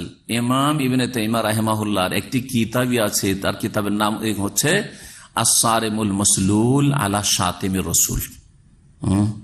নাঙ্গা তরবারি, নাঙ্গা তরবারি বুঝেন তো, মানে খোলা তরবারি, খোলা তরবারি আলা শাতিমির রাসূল, রাসূল সাল্লাল্লাহু আলাইহি ওয়াসাল্লামকে গালমন্দকারীর উপর কিতাবের নাম। ওতে বিস্তারিত আলোচনা করেছেন। তো 4টি অধ্যায় নিয়েছেন, 4টি মাসালা বলছেন উনি, বলছেন যে ওয়াকাদ রাত্তাবতুহু আলা আরবা'i মাসাইল, এই কিতাবটিকে আমি বিন্যস্ত করেছি 4টি বিষয়ের উপর। আল মাসআলাতুল, প্রথম বিষয় হচ্ছে এই বিষয়ে যে আন্নাসাবা ইউকতালু সাওয়াউন কানা মুসলিমান আও কাফিরান, যে গালমন্দ করবে রাসূলুল্লাহ সাল্লাল্লাহু আলাইহি ওয়াসাল্লাম তাকে কি করা হবে, মৃত্যুদণ্ড দেওয়া হবে, সে মুসলিম হোক আর কাফের হোক, সে জিম্মি হোক। মুসলিম হইলো মৃত্যুদণ্ড তার শাস্তি, আর কাফের হলো মৃত্যুদণ্ড তার শাস্তি। মুসলিম দেশে মুসলিম শাসক বাস্তবায়ন করবে, জনগণ না।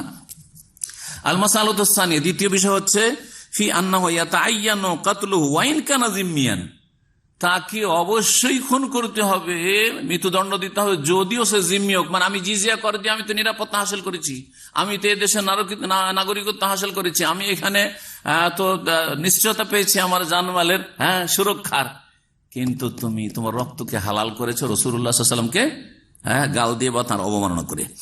ওয়াইন কানা জিমিয়ান ফালা ইয়াজুজুল মান্নু আলাইহি ওয়ালা মুফাদাত, সুতরাং তার উপর অনুগ্রহ করে ক্ষমা করা জায়েজ নয়, অথবা তার কাছ থেকে মুক্তিপণ নেওয়া, যে তোর কাছ থেকে এত টাকা নিয়ে এলাম, তোর এত টাকা কি করা হলো, ফাইন করা হলো, আর তোকে মাফ করে দেওয়া হলো, জরিমানা করা হলো, সেটাও জায়েজ নয়।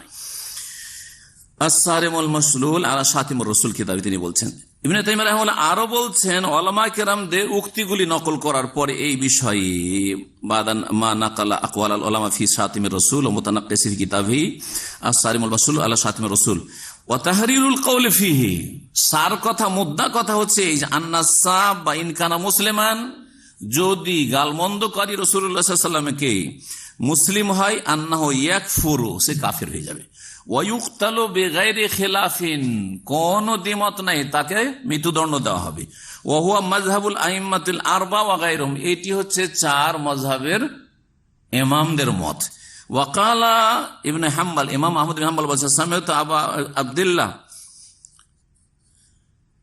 ইয়াকুলু মান শাতামা, ইমাম আহমদ বিন হাম্বল বলছেন, আর হাম্বল আরেকজন তার শাগির্দ বলছেন যে মান শাতামা রাসূল আও ইনতাকাসাহু মুসলিমান কান আও কাফিরান, যে ব্যক্তি রাসূলুল্লাহ সাল্লাল্লাহু আলাইহি ওয়াসাল্লাম গালমন্দ করবে, সে অথবা মানহানি করবে, সে মুসলিম হোক অথবা কাফের হোক, ফালাইহিল কাতলু, তাকে কি করতে হবে, মৃত্যুদণ্ড দিতে হবে। ওয়া আরা আন ইউকতালা ওয়ালা ইউস্তাতাব, আর আমার মতে তাকে মৃত্যুদণ্ড দিতে হবে, তার তওবা তার কাছ থেকে চাওয়া হবে না যে তুমি এখনো সংশোধন করো, তুমি যদি তওবা করে নাও তাহলে চিন্তা করা হবে তোমার মাফ হবে না, কোনো তওবা না, যে অপরাধ করেছে তাতে তার মৃত্যুদণ্ড হচ্ছে তার হদ, এটি হচ্ছে শাস্তি। সুতরাং তওবাকুল মাফ। মাজমু ফাতাওয়া ইবনে বাজ রাহিমাহুল্লাহ 6ষ্ঠ খণ্ড 254 পৃষ্ঠা। এই হচ্ছে কোরআন সুন্নাহর উলামায়ে কেরামদের, আইম্মায়ে কেরামদের মত। আর মওদুদি বলছে যে একমাত্র 2টো অবস্থাতে শুধু জিম্মি কাফেরকে মুসলিম দেশে মৃত্যুর দণ্ড দেওয়া যাবে, আর যদি রাসূল গালমন্দ করে তবুও না, মুসলিম নারীর সাথে ব্যভিচার করে তবুও, ধর্ষণ করে তবুও না, আর খুন করে মুসলিমকে তবুও না। আউযুবিল্লাহ। এই ছিল 3য় খণ্ডের কথা। এখন রাসাইল ও মাসাইল 2য় খণ্ডতে কয়েকটি বিষয় রয়েছে, তার মধ্যে পৃষ্ঠা হচ্ছে 35, পৃষ্ঠা নম্বর হচ্ছে 35, 2য় খণ্ড। ওতে কি আছে, ওতে সহিহ বুখারীর হাদিসকে অস্বীকার, মানা যাবে না। বলছেন কি যে যারা দাবি করে যে বুখারীর সব হাদিস সহিহ, সেটা আমি মানি না।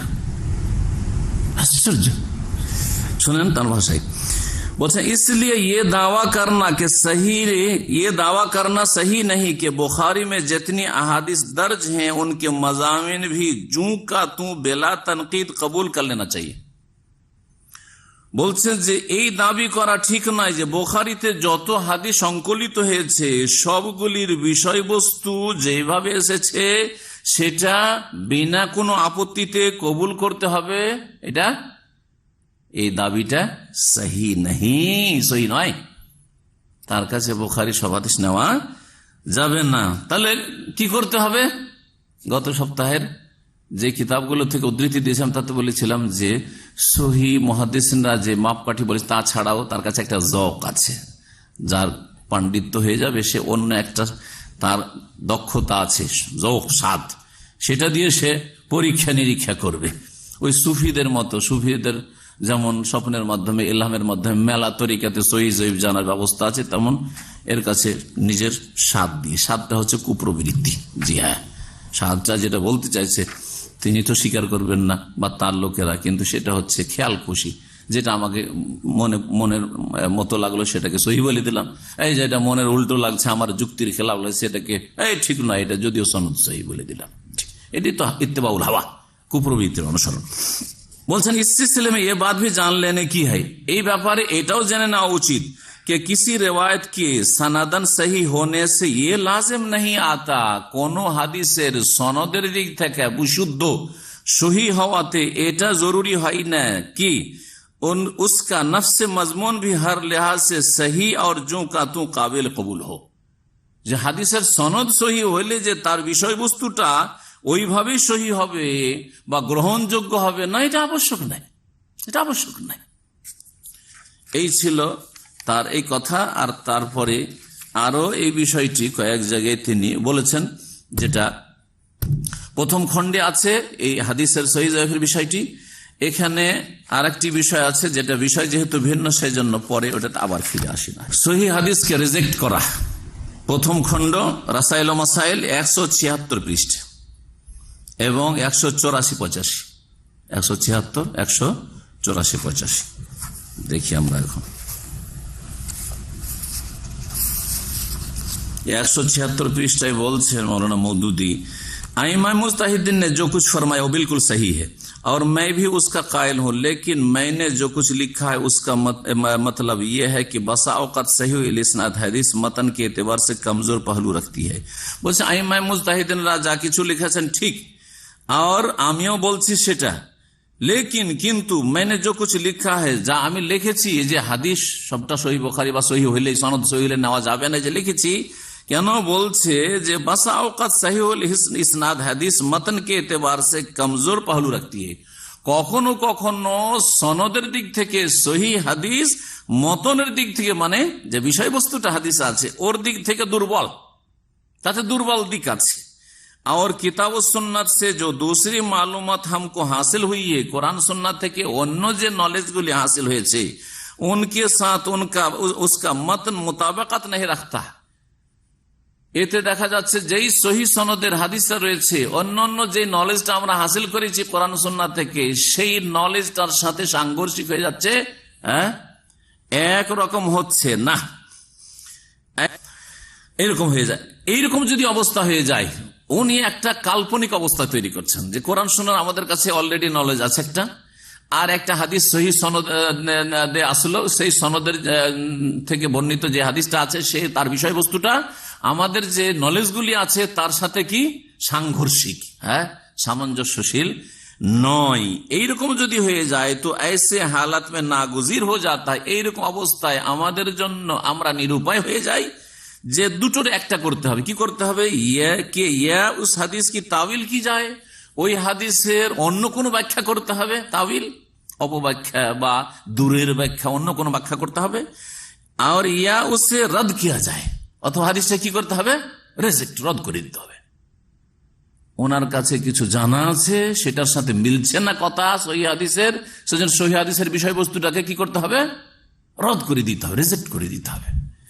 এই বলছেন তিনি। শেখ তৌসিফুর রহমান সাহেবের কিতাব উনি লিখে রেখেছেন যে উসকি মিসাল তো পেশ করে, ঠিক আছে, যে কাল্পনিক আপনি একটা থিওরি পেশ করলেন যে এইরকম যদি হয় যে আমাদের কাছে আগের নলেজ আছে কোরআন সুন্নাহর, আর একটা সহি সনদের হাদিস আসলো, তাতে যে বিষয়বস্তুটি বর্ণিত হয়েছে সেটা সাংঘর্ষিক আমাদের আগের যে কোরআন সুন্নাহ ভিত্তিক যে নলেজ আছে তার সাথে, তখন আমাদের তার কোনো উপায় নেই, হয় হাদিসটার অন্য কোনো ব্যাখ্যা করতে হবে যে সহি সনদ হাদিস, আর না হলে সেটাকে কি করতে হবে? ছুঁড়ে ফেলতে হবে, রদ করে দিতে হবে। এর একটা দৃষ্টান্ত তো দেবেন যে এই হাদিসটা সহি সনদের, আর আমাদের কাছে কোরআন সুন্নাহর নলেজটা এইরকম আছে যেটা তার বিরোধী। সুতরাং কোরআন সুন্নাহর এই স্বীকৃত নলেজটাকে ঠিক রাখার জন্য এই সহি সনদে বর্ণিত হাদিসের বিষয়বস্তুকে আমরা এখানে রদ করছি। দেখা না এরকম কিছু না, কল্পনার জগতে শুধু নিজেও উদ্ভ্রান্ত হয়ে ঘুরে বেড়াবেন আর নিজের জাতিকে, দলের লোককে গুমরা করবেন, ওইভাবে উদ্ভ্রান্ত হয়ে ঘুরে বেড়াবে। ফিতুকিয়া নেহমি আমাহুন, আল্লাহ কোরআনে বলেছেন, উদ্ভ্রান্ত হয়ে যারা ঘুরে বেড়ায় তাদেরকে। আল্লাহ মুস্তাআন। আরো বলছেন 184 পৃষ্ঠায় দেখেন আর 85 পৃষ্ঠায়, আসল वाक़या ये है कि कोई रिवायत जो रसूलुल्लाह सल्लल्लाहु अलैहि वसल्लम की तरफ मंसूब हो उसकी निस्बत का सही और वो मोतबर होना बजाय खुद जेर बहस होता है। বলছে যে আসল বিষয় হচ্ছে, আসল ফ্যাক্ট, ওয়াকিয়া মানে ফ্যাক্ট হচ্ছে যে কি, যে কোই রেওয়ায়াত, কোন বর্ণনা যদি রাসূলুল্লাহ সাল্লাল্লাহু আলাইহি ওয়াসাল্লামের সাথে সম্পৃক্ত করা হয়, যে রাসূল বলেছেন, उसकी निस्बत का सही और मोतबर होना, সেটা এই যে নবী সাল্লাল্লাহু আলাইহি ওয়াসাল্লাম বলেছেন, করেছেন, এই সম্পৃক্ততা সহি এবং গ্রহণযোগ্য, বজায় খুদ জেরে বাহাস হতা হয়, এটাই হচ্ছে একটি গবেষণার বিষয়, গবেষণা দাবি রাখে। आपके नजदीक हर उस रिवायत को हदीस रसूल मान लेना जरूरी है जिसे मुहद्दिसिन सनद के एतबार से सही करार दे। বলতে চাইছে বিরোধীকে, যারা আপত্তি তুলেছে তার এই সব মন্তব্যের ওপর, যে আপনার কাছে ওই সমস্ত হাদিস যেটা মুহাদ্দিসিনদের কাছে সনদের দিক থেকে সহি, মুহাদ্দিসিন কি বলেছেন, মুহাদ্দিসিন সনদকে এতবার সে সহি করার দেন, মুহাদ্দিসিনরা সহি বলেছেন, সেটা কি করতে হবে, উস রওয়ায়াত কো হাদিস রাসূল মান লেনা জরুরি है। এটা সালাফি উলামারা বলছেন। জি হ্যাঁ, এটাই সালাফে সালেহিনদের আদর্শ, যে তারপরে মুস্তালাহুল হাদিস, উল হাদিসের উলামায়ে কেরাম, যে সনদ সহি এবং সেই হাদিস মনসুখ না, আর সেই হাদিস মারজু না, শাজ না, মুনকার না, যঈফ না, সুতরাং সেটা মুহকাম, তো কি করতে হবে, সেটা মেনে নিতে হবে। তো তিনি বলছেন যে না, আপনার কথা যে মেনে নিতে হবে, লেকিন হামারে নজদিক ইয়ে জরুরি নেই হ্যাঁ, তবে আমার নিকটে হাদিস সনদিক থেকে সহি হলে যে মেনে নিতে হবে, এটা জরুরি নয়, স্পষ্ট কথা। লেকিন हमारे नजदीक ये जरूरी नहीं है, हम सनद की सेहत को हदीस के सही होने के लिए लाजिमी दलील नहीं समझते। বলছে আমি বা আমরা সনদ কি সেহাত কো, কোন সনদের সহি হওয়াটা হাদিস সহি হওয়ার জন্য আবশ্যক মনে করি না। তার মানে হাদিসের সনদ যদি জয়ীফ হয় তবু আমরা সেটাকে সহি মেনে নিতে পারি, বুঝতে পারছেন? তার মানে জয়ীফকে আমরা সহি মেনে নিতে পারি আর সহিকে আমরা রদ করে দিতে পারি। জি, लेकिन हमारे नजदीक ये जरूरी नहीं है, हम सनद की सेहत को हदीस के सही होने के लिए लाजिमी दलील समझे। सनद सही से जन हदीसটাও सही, এটা আবশ্যক না। हमारे नजदीक सनद किसी हदीस की सेहत मालूम करने का वाहिद जरिया नहीं है। আমাদের নিকটে কোন হাদিসের সহি জানার জন্য শুধু সনদটা সহি হওয়াটাই মাধ্যম নয়, শুধু একটি মাধ্যম না, আরো মাধ্যম আছে, আরো মাধ্যম আছে। বলকি ও উন জরায়ে মে সে এক হ্যাঁ, অনেকগুলি মাধ্যম আছে, সোর্স, তার মধ্যে একটা হচ্ছে সনদ দিয়ে হাদিসকে সহি জানা। আপনারা শুধু সনদের পিছনে পড়ে আছেন, যে সনদ সহি জন্য হাদিস সহি, আমি ওইটা মানি না, কথা বলতে চাইলেন। 184 নম্বর পৃষ্ঠা, প্রথম খণ্ড রাসাইল মাসাইল। 185 পৃষ্ঠা দেখেন তিনি কি বলছেন, हम इस अमर का इल्तिजाम नहीं कर सकते कि महज इल्म रिवायत की बहम पहुंचाई हुई मालूमात पर पूरा पूरा एतमाद करके हर उस हदीस को जरूरी हदीस रसूल तस्लीम कर लें। बोलছেন যে আমরা इस अमर का इल्तिजाम नहीं कर सकते, এটা পাবন্দি করতে পারি না। কি পাবন্দি করতে পারি না?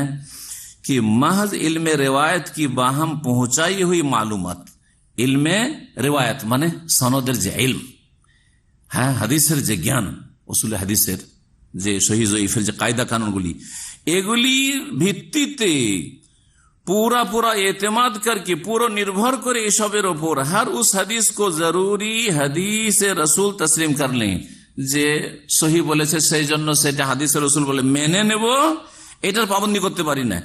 जिसे उस इल्म के रूह से सही करार दिया हो, এই উসুলে হাদিসের কায়দা কানুনে যে ইলম রয়েছে তাতে সহি বলা হয়েছে, সেজন্য আমরা পাবন্দ সেটাকে সহি মানতেন না। आप हमारी इस राय से इत्तेफाक ना करें, হতে পারে যে আমার এই মতের সাথে আপনারা একমত না হন বা হবেন না হয়তো, जिस तरह हम आपकी इस राय से इत्तेफाक नहीं करते, যেমন আপনাদের মতের সাথে আমি একমত নই। বুঝা গেছে? যেমন আপনারা মত পোষণ করছেন যে সনদ সহি হইলে হাদিস সহি, আমি ওর বিপরীত মত রাখি, আপনাদের মতের সাথে একমত নয়, যেমন আপনারা আমার মতের সাথে একমত নন। দাড়ি সম্পর্কে শোনেন মৌলানা মওদুদের কয়েকটা স্তর গেছে। একসময় ক্লিন শেভ, আর মনে হয় কি এই কিতাবটা ওই যুগে লেখা হয়েছে, অথবা ক্লিন শেভ থেকে ওই শিয়া মার্কা দাড়ি যখন রাখা শুরু করেছে খচখচিয়া, সেই যুগে মনে হয় এই কিতাব রাসাইল মাসাইল লিখেছে। কারণ তিনি যে কিছু কিছু ফোকাহারা, যেমন হানাফি ফাকিরা, হানাফি আলেমরা বলে এক মুষ্টি বলে, এই এক মুষ্টিও মানতে রাজি না। এমন কি এমন এমন কথা বলেছেন উনি দাড়ি সম্পর্কে, যে দাড়ি শেখ তৌসিফ রেখে রেখেছেন দাড়ি বিদাত, দাড়ি কি রাখা কি বিদাত। যে তার কথা থেকে ওইটি বোঝা যায় দাড়ি যেন পাবন্দ করা। দাড়িকে উনি সুন্নাত পন্থা বলতে চাননি, দাড়িকে আরবদের আদাত মানে ট্রেডিশন বলে দিয়েছেন। যেমন মিশরের গুমরাহদের ফতোয়া শুনেছিলাম, মওদুদি এরকম কথা বলবে, এটা কল্পনাতে ছিল না। মিশরের দুটো দল আছে গুমরাহ। একটা দল আছে যারা বলে দাড়িটা হচ্ছে হাজি আদাতুল আরব, এটা হচ্ছে আরবদের ট্রেডিশন, এটা ইসলামের। যেমন ট্রেডিশন হচ্ছে পাগড়ি, ট্রেডিশন হচ্ছে জুব্বা পরা, ট্রেডিশন হচ্ছে এইরকম আরবদের রুমাল, এক যুগে পাগড়ি পড়তো এখন রুমাল, ওই রকমই দাড়িটা ট্রেডিশন। তো ট্রেডিশন বলবেন যে আফুল্লোহা ট্রেডিশন, আর বাড়াইতে বলবেন নাকি রাসূল সাল্লাল্লাহু আলাইহি ওয়াসাল্লাম। যদি আরবরা এমনি রাখতো, যেমন নবী করিম সাল্লাল্লাহু আলাইহি ওয়াসাল্লাম বড় চুল রেখেছেন, সেটা ইবাদতগত সুন্নত নাই। তারপরে যদি নবী সাল্লাল্লাহু আলাইহি ওয়াসাল্লামের এরকম চুল ছিল সেজন্য কেউ রাখে, তো আশা করি তার নিয়তের উপরে সওয়াব পাবে, কিন্তু সেটাকে সুন্নাহ বলবো না। কারণ সাহাবায়ে কেরামরা বা নবী করিম সাল্লাল্লাহু আলাইহি ওয়াসাল্লামের এমন কোন উক্তি নেই যে তোমরা এরকম করে বড় চুল রাখো, যেটাকে আমাদের সে লোকেরা বাবরি চুল বলে বা কি চুল বলে, সুন্নতি চুল বলে। কিন্তু দাড়ির ব্যাপারে তো 3 রকম দলিল আছে। নবী সাল্লাল্লাহু আলাইহি ওয়াসাল্লাম নিজে দাড়ি রেখেছেন, প্রত্যেক সাহাবী, এমন কোন সাহাবীর প্রমাণ নেই যে একজন সাহাবী দাড়ি মুন্ডন করতেন বা রাখতেন না, কোন হাদিস আছে? নেই। দাড়ি সকলে রেখেছেন, সকল আম্বিয়াদের দাড়ি ছিল। হারুন আলাইহিস সালাম দাড়ি ছিল, কোরআনে কারিমে রয়েছে। জি হ্যাঁ, ইয়াবনা উম্মা লা তাখুয বিলিহিয়াতি ওয়ালা বিরাসি। মুসা আলাইহিস সালাম যখন দাড়িটা ধরেছিলেন, হে আমার মায়ের সন্তান, তুমি আমার দাড়ি ধরিও না, আমার মাথার চুল ধরিও না। লাহিয়া আম্বিয়া রাসূলগণের সুন্নাত, সমস্ত প্রাচীন সুন্নাত দাড়ি রাখা। দাড়ি রাসূল রাখতে বলেছেন, তাকিদ করেছেন রাখো। দুই হইল, নিজে রেখেছেন, সাহাবীরা রেখেছেন, আর রাখতে হুকুম করেছেন। তৃতীয় হচ্ছে যে দাড়ি মুন্ডন করতে নিষেধ করেছেন, আর বলেছেন যে মুশরিক, অগ্নিপূজক, কাফেরদের বিরোধিতা করো, ফাইন্নাহুম ইয়াহলিকুনা লিহিম, তারা দাড়ি মুন্ডন করে, তোমরা দাড়ি মুন্ডন করবে না। এই জন্য সঠিক মত হচ্ছে দাড়ি রাখা ওয়াজিব ইবাদত, ওয়াজিব এবং ইবাদত। মিশরি গুমরাহদের একটা দল এক সময় বলে দাড়িটা আরবদের ট্রেডিশন, যার ফলে দাড়ি দ্রোহিতা তাদের মধ্যে, দাড়ি সম্পর্কে একটা বিদ্বেষী মনোভাব কাজ করেছে। বড় বড় আল্লামা হয়ে গেছে, আর আল আজহারের বড় বড় প্রফেসর আর হয়ে গেছে, শাইখ হয়ে গেছে, কিন্তু দাড়ি নেই। বড় বড় কারি হয়েছে, আন্তর্জাতিক একবারে খ্যাতি সম্পন্ন, কিন্তু দাড়ি নেই। আল্লাহ যারা দুনিয়া থেকে চলে গেছে মাফ করুক, কি যে আল্লাহ পাক করবেন, আল্লাহ ভালো জানেন। আর যারা আছে তাদেরকে হেদায়েত করুক। আমার রুচি হয় না এই চেহারা দেখতে, যারা বেঁচে আছে আর তাদের তেলাওয়াত শুনবো, চেহারা দেখার আগে পর্যন্ত আমি শুনি, তারপর চেহারা দেখেন আর রুচি হয় না আমার, কারণ এইরকম চেহারা থেকে শুনতে ভালো লাগে না। ভালো মানুষের কাছ থেকে শুনি। আইম্মায়ে হারাম যথেষ্ট, যাদের দাড়ি আছে। দাড়ি সম্পর্কে কি বলছেন শুনেন। 189, 90 আর 117, 18। 117, 18 থেকে শুরু করি দাড়ির বিষয়টি। প্রশ্নকারী প্রশ্ন করছে দাড়ি কি মিকদার কা মাসালা, দাড়ির পরিমাণটা কত হইতে হয়, এই মাসালা सवाल जिज्ञासा करते हैं। दाढ़ी की मिकदार की आदम तायन पर तर्जमान में जो कुछ लिखा गया है उससे मुझे तशवीश है। জিজ্ঞেস করছেন যে আপনারা যে তরজমান পত্রিকাতে দাড়ি সম্পর্কে লিখেছেন এ সম্পর্কে আমি বিচলিত, জি উদ্বিগ্ন। তশবিশ মানে আমি উদ্বিগ্ন। क्योंकि बड़े बड़े ओलमा का मुत्तफाका फतवा इस पर मौजूद है। बड़े बड़े ओलमाদের সর্বসম্মতিক্রমে ফতোয়া রয়েছে कि দাড়ি एक मुश्त भर लंबी होनी चाहिए, দাড়ি কমপক্ষে এক মুষ্টি হইতে হবে। হানাফি ফতোয়া জিজ্ঞাসাকারী হয়তো হানাফি ফতোয়া এটা, বা ফোকাহাদের আরো এরকম ফতোয়া আছে। और इससे कम दाढ़ी रखने वाला फासिक है, এর চাইতে কম দাড়ি রাখলে কি হয়? फासिक है। जिज्ञासाकारी बोलते चाहे आप आखिर किन दलाइल की बिना पर इस इजमाई फतवा को रद्द करते हैं? आप কোন দলিলের ভিত্তিতে এই যে আমাদের ওলামাদের ইজমা আছে দাড়ি কমপক্ষে এক মুষ্টি রাখতে পারে, আপনি এটাকে রিজেক্ট করছেন এই ফতোয়াকে? জি জবাব, ये तो उन्हीं ওলামা से पूछना चाहिए যারা লাজিম করেছে, জরুরি করেছে এক মুষ্টি রাখতে, তাদেরকে জিজ্ঞেস করেন, আমাকে কেন জিজ্ঞেস করছেন? মদুদি বলছেন कि उनके पास मेकदार की तायन के लिए क्या दलील है? ওনারা যে এক মুষ্টি করেছেন ওর দলিলটা ওদেরকে জিজ্ঞেস করেন। আর খুসুসান ফিস্ক কি ও আখির কিয়া তারিফ, ফাসেক যে বলা হয়েছে তো ওর সংজ্ঞা কি, আর ফাসেক হবে এর দলিল কি? जिसकी बिना पर उनकी तायन करदा मेकदार से कम दाढ़ी रखने वाले पर फासिक का इतलाक हो सकता है, যে ওর চাইতে কম রাখলে ফাসেক হবে। এই দলিলগুলো ওদেরকে জিজ্ঞেস করে যারা ফতোয়া দিয়েছেন। मुझे सख्त अफसोस है, তারপর বলছে আমাকে বড় আক্ষেপ হচ্ছে कि बड़े बड़े ओलमा खुद हुदूद शरिया को नहीं समझते। বড় বড় ওলামারা শরীয়তের সীমা রেখা বুঝে নাই, और ऐसे फतवा देते हैं, एमन एमन फतवा देय जो सरीहन हुदूद शरिया से मुताजाविज है। এমন এমন ফতোয়া দেয় যেগুলো শরীয়তের সীমানার সীমানা অতিক্রম করে যায়। দাড়ি के मुताल्लिक सारे ने कोई हद मुकर्रर नहीं किया। এখন দাড়ির ব্যাপারে শরীয়তে কোন সীমানা বা সীমারেখা নেই যে এতটা রাখতে হবে, হইলেই হইল। এই ফতোয়াটা মওদুদির আগে থেকে জানতাম। এটা হচ্ছে দ্বিতীয় আরেক শ্রেণীর গোমরাহ ওলামাদের ফতোয়া। কিছু মেসরি আছে, আরে দাড়ি রাখলে হইলে, একটু চেনা গেলেই হয়তো হইল, একটু যদি খোঁজ হয়ে থাকে তাহলে উঠিত তো। বলছে দূর থেকে একটু দেখলে যদি বোঝা যায় হ্যাঁ ওর মুখে একটু দাড়ি কালো কালো মনে হচ্ছে, বা পাকা হইলে সাদা সাদা মনে হচ্ছে, তাহলে হয়ে গেল, ব্যাস এতটুকু হইলেই হইল। জি হ্যাঁ, দাড়ির ব্যাপারে শরীয়তে কোনো তার परिमाण निर्धारित नहीं। ओलमा ने जो हद मुकर्रर करने की कोशिश की है, ओलमा যে নির্ধারণ করার চেষ্টা করেছে, ও बहरहाल एक इस्तेमबाती चीज, এটা হচ্ছে ইস্তেমবাত তাদের। और कोई इस्तेमबात किया हुआ हुक्म वो हैसियत हासिल नहीं कर सकता जो नस की होती है। কোন একটা মাসলা ইস্তেমবাত করেছে সেটা এইরকম গুরুত্ব রাখে না যেটা একটা দলিলের গুরুত্ব রাখে। किसी शख्स को अगर फासिक कहा जा सकता है तो सिर्फ हुकुम मनसूस की खिलाफ वर्जी पर कहा जा सकता। কাউকে যদি ফাসিক বলেন তাহলে শরীয়তের কোন হুকুমের যদি হুকুম লঙ্ঘন করে তাহলে বলা যাবে। হুকুম লঙ্ঘন হলো না, ওয়াফুল্লোহা দাড়ি বাড়াও, কতবার বলছেন নবী করিম সাল্লাল্লাহু আলাইহি ওয়াসাল্লাম। খালিফুল মুশরিকিন, খালিফুল মজুস, মুশরিক মজুসের বিরোধিতা করো, তো কি লঙ্ঘন হলো না নবী করিম সাল্লাল্লাহু আলাইহি ওয়াসাল্লাম আদেশ নিষেধের? চিন্তা করুন, फासिक बोलबे ना। इससे ज्यादा खतरनाक गलती ये करते हैं कि नबी सल्लल्लाहु अलैहि वसल्लम की आदत को बेआईनी और सुन्नत करार देते हैं। बोलছেন যে खतरनाक মানে বুঝেন কি বিপজ্জনক, खतरनाक गलती, বিপজ্জনক ভুল। বিপজ্জনক ভুল হচ্ছে কি ये करते हैं कि नबी सल्लल्लाहु अलैहि वसल्लम की आदत को बेआईनी और सुन्नत करार देते हैं। नबी सल्लल्लाहु अलैहि वसल्लमेর যেটি অভ্যাস, সে অভ্যাসটাকে কি গণ্য করেছে? সুন্নতে পরিণত করেছে। ওয়াজিবে তো প্রশ্ন ওঠে না মওদুদের কাছে, সুন্নত মানতে রাজি না। দাড়ি নবী সাল্লাল্লাহু আলাইহি वसल्लम की आदत को बेआईनी और सुन्नत करार देते हैं।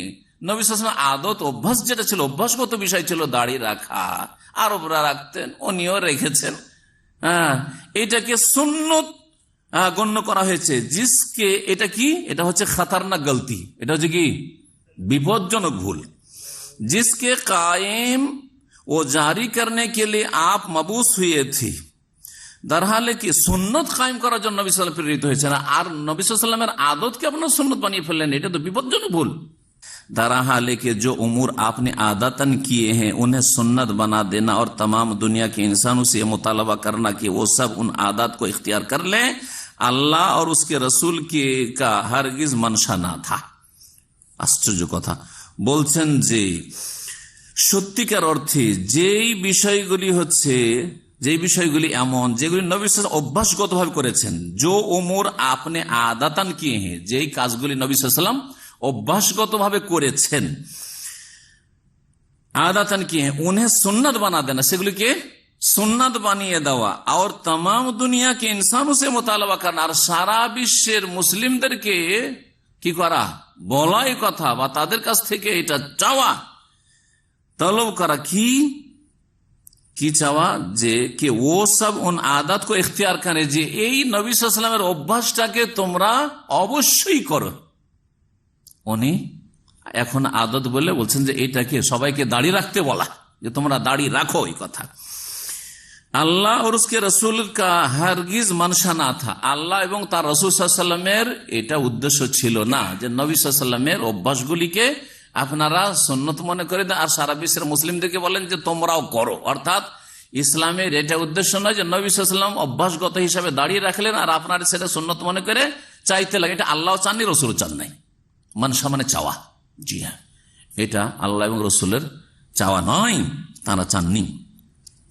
ये तहरीफ जो दीन में की जा रही है, এটা ধর্মের বিকৃতি, আউযুবিল্লাহ, এটা ধর্মের আদতকে সুন্নত বানিয়ে দেওয়া, দাড়ি আদত অভ্যাস সেটাকে সুন্নত বানিয়ে দেওয়া, এটা ধর্মের কি বিকৃতি।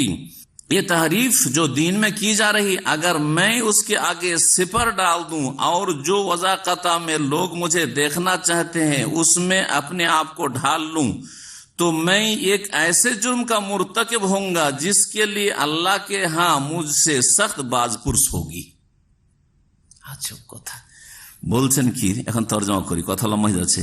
বলছেন যে এই যে ধর্মের অপব্যাখ্যা, আদতকে সুন্নত বানিয়ে দিলেন, আগার মে উসকে আগে সিপার ডাল দো, মানে ওর সামনে যদি স্যারেন্ডার করে দিই আমি, যে আপনাদের কথাটা মেনে নিলাম, আর জিস ওয়াজাকাতা মে লোক মুঝে দেখনা চাহতে, আর যেই রূপ চেহারাতে আমাকে, মানে বড় দাড়িওয়ালা আমাকে একজন কে মানে হুজুর টাইপের দেখতে চাইছেন, দাড়ি বড় দাড়িতে মৌলানা মওদুদীকে দেখতে চাইছেন, কারণ জামাত ইসলামীর যখন প্রতিষ্ঠাতা তো বড় দাড়িতে দেখতে চাইছেন আদর্শ।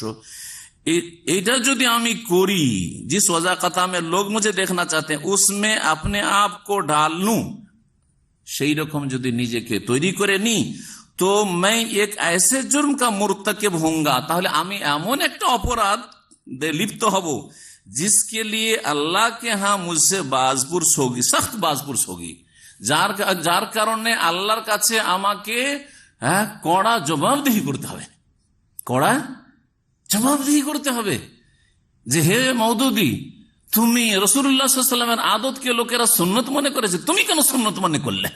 চরম অপরাধ করেছো তুমি, কেন এই কাজটা করলে? তুমি চিন্তা করেছেন আপনি? सख्त बाजपुरस होगी, और इस बाजपुरस में कोई मेरे मदद के लिए ना आ सकेगा, তখন আমার কেউ সাহায্য করতে আসবে না। আমি বাঁচতে চাই ওই পাপ থেকে, আমি নবী সাল্লাল্লাহু আলাইহি ওয়াসাল্লাম আদতকে সুন্নত বলবো না, দাড়ি আদত, সুতরাং দাড়িকে আমি সুন্নত বলবো না। लिहाजा मैं अपने आप को लोगों के मजाक का खिलाफ बनाए रखना बदरजा बेहतर समझता हूं, बजाय इसके कि अपने आप को उस उखरावी खतरे में डालूं। দুটো অবস্থা, আমি যদি দাঁড়িয়ে না রাখি তাহলে লোকেরা আমাকে কি করবে? ঠাট্টা উপহাস করবে, যে দেখো দেখো ইসলামী দলের নেতা আর ক্লিন সেভ, ঠাট্টা করবে না? করবে না? হ্যাঁ, মজাক করবে। এটা একটা অবস্থা। আর একটা অবস্থা, যদি আমি দাড়ি সুন্নত মনে করে সবাই চাইছে আমার কাছে রেখে দিই, তাহলে আখিরাতে উস উখরাবি খতরে মে ডালু, পরকালের আমি রিস্কে ঝুঁকিতে পড়বো না, ওইটা পড়তে চাই না আমি। মানুষ আমাকে ঠাট্টা করবে, করুক, উপহাস করবে, করুক, যে কেমন তুমি ইসলামিক দলের নেতা হয়েছে যে দাড়ি রাখছো না। বোঝা গেছে? আশ্চর্য কথা। ইন্না লিল্লাহি ওয়া ইন্না ইলাইহি রাজিউন। আমি হুবহু পড়ে তরজমা করলাম। আল্লাহ রাব্বুল আলামিন এসব শার থেকে, অনিষ্ট থেকে, গুমরাহি থেকে বেঁচে থাকার তৌফিক দান করেন মুসলিম জাতিকে। আবার বলছি, কোরআন সুন্নাহর আলেমদের, সালাফে সালেহিনের সহি ফতোয়া হচ্ছে যে দাড়ি রাখা আদাত তো নয়, গুমরাহি এটি কথা, সুন্নাত তো নয়, এটিও ভুল ফতোয়া, বরং ওয়াজিব। আর তার পেছনে তিনটি কারণ বললাম, যে রাসূলুল্লাহ সাল্লাল্লাহু আলাইহি ওয়াসাল্লামের কওলি হাদিস রয়েছে, বচনও রয়েছে, ফেলি হাদিস রয়েছে, কর্ম রয়েছে, আর কাফেরদের সাথে চেহারা আর মিল রাখতে নিষেধ করেছেন, তাদের বিরোধিতা করতে বলেছে রাসূলুল্লাহ সাল্লাল্লাহু আলাইহি ওয়াসাল্লাম। রাফুল ইয়াদাইন, এই যে হাত উঠে নামাজ পড়া, যদি একটা সুন্নতের মাসালা, তো এটাকে উনি বিদাত বলতে গেছেন, করাও বিদাত না করাও বিদাত। আজব কথাবার্তা ওনার এক্সপ্লেন ব্যাখ্যায় আশ্চর্যজনক। 163 পৃষ্ঠা একটু দেখে নিই। ওটা রফেদান সম্পর্কে আলোচনা করতে যায়। रफ़ेदान करना या ना करना, आमीन जोर से कहना या आहिस्ता कहना, और ऐसे ही दूसरे उमूर सिर्फ उसी वक्त तक शरई अमाल है जब तक कोई शख्स उनके तर्क या फेल को इस बिना पर इख्तियार करे कि उसकी तहकीक में साहिब शरीयत से ऐसा ही साबित है। जो रफ़ेदान करा और ना करा, কেউ করছে অথবা করছে না, আমিন জোরে কেউ বলছে অথবা আস্তে বলছে, হ্যাঁ, उसका करना उसके उनके तर्क या फेल को इस बिना पर इख्तियार करे, যদি এর উপর ভিত্তি করে নেই গ্রহণ করে कि उसकी तहकीक में साहिब शरीयत से ऐसा ही साबित है, ওর গবেষণাতে রাসূলুল্লাহ সাল্লাল্লাহু আলাইহি ওয়াসাল্লামের সুন্নাত হচ্ছে রফেদান করা ধরেন, সেই জন্য করছে, অথবা রফেদান না করা সেই জন্য করে না। আমিন জোরে বলা ওর কাছে এটাই গবেষণায় স্পষ্ট হয়েছে, সেই জন্য আমিন জোরে বলে, আসতে হয়েছে ওইটাই করে।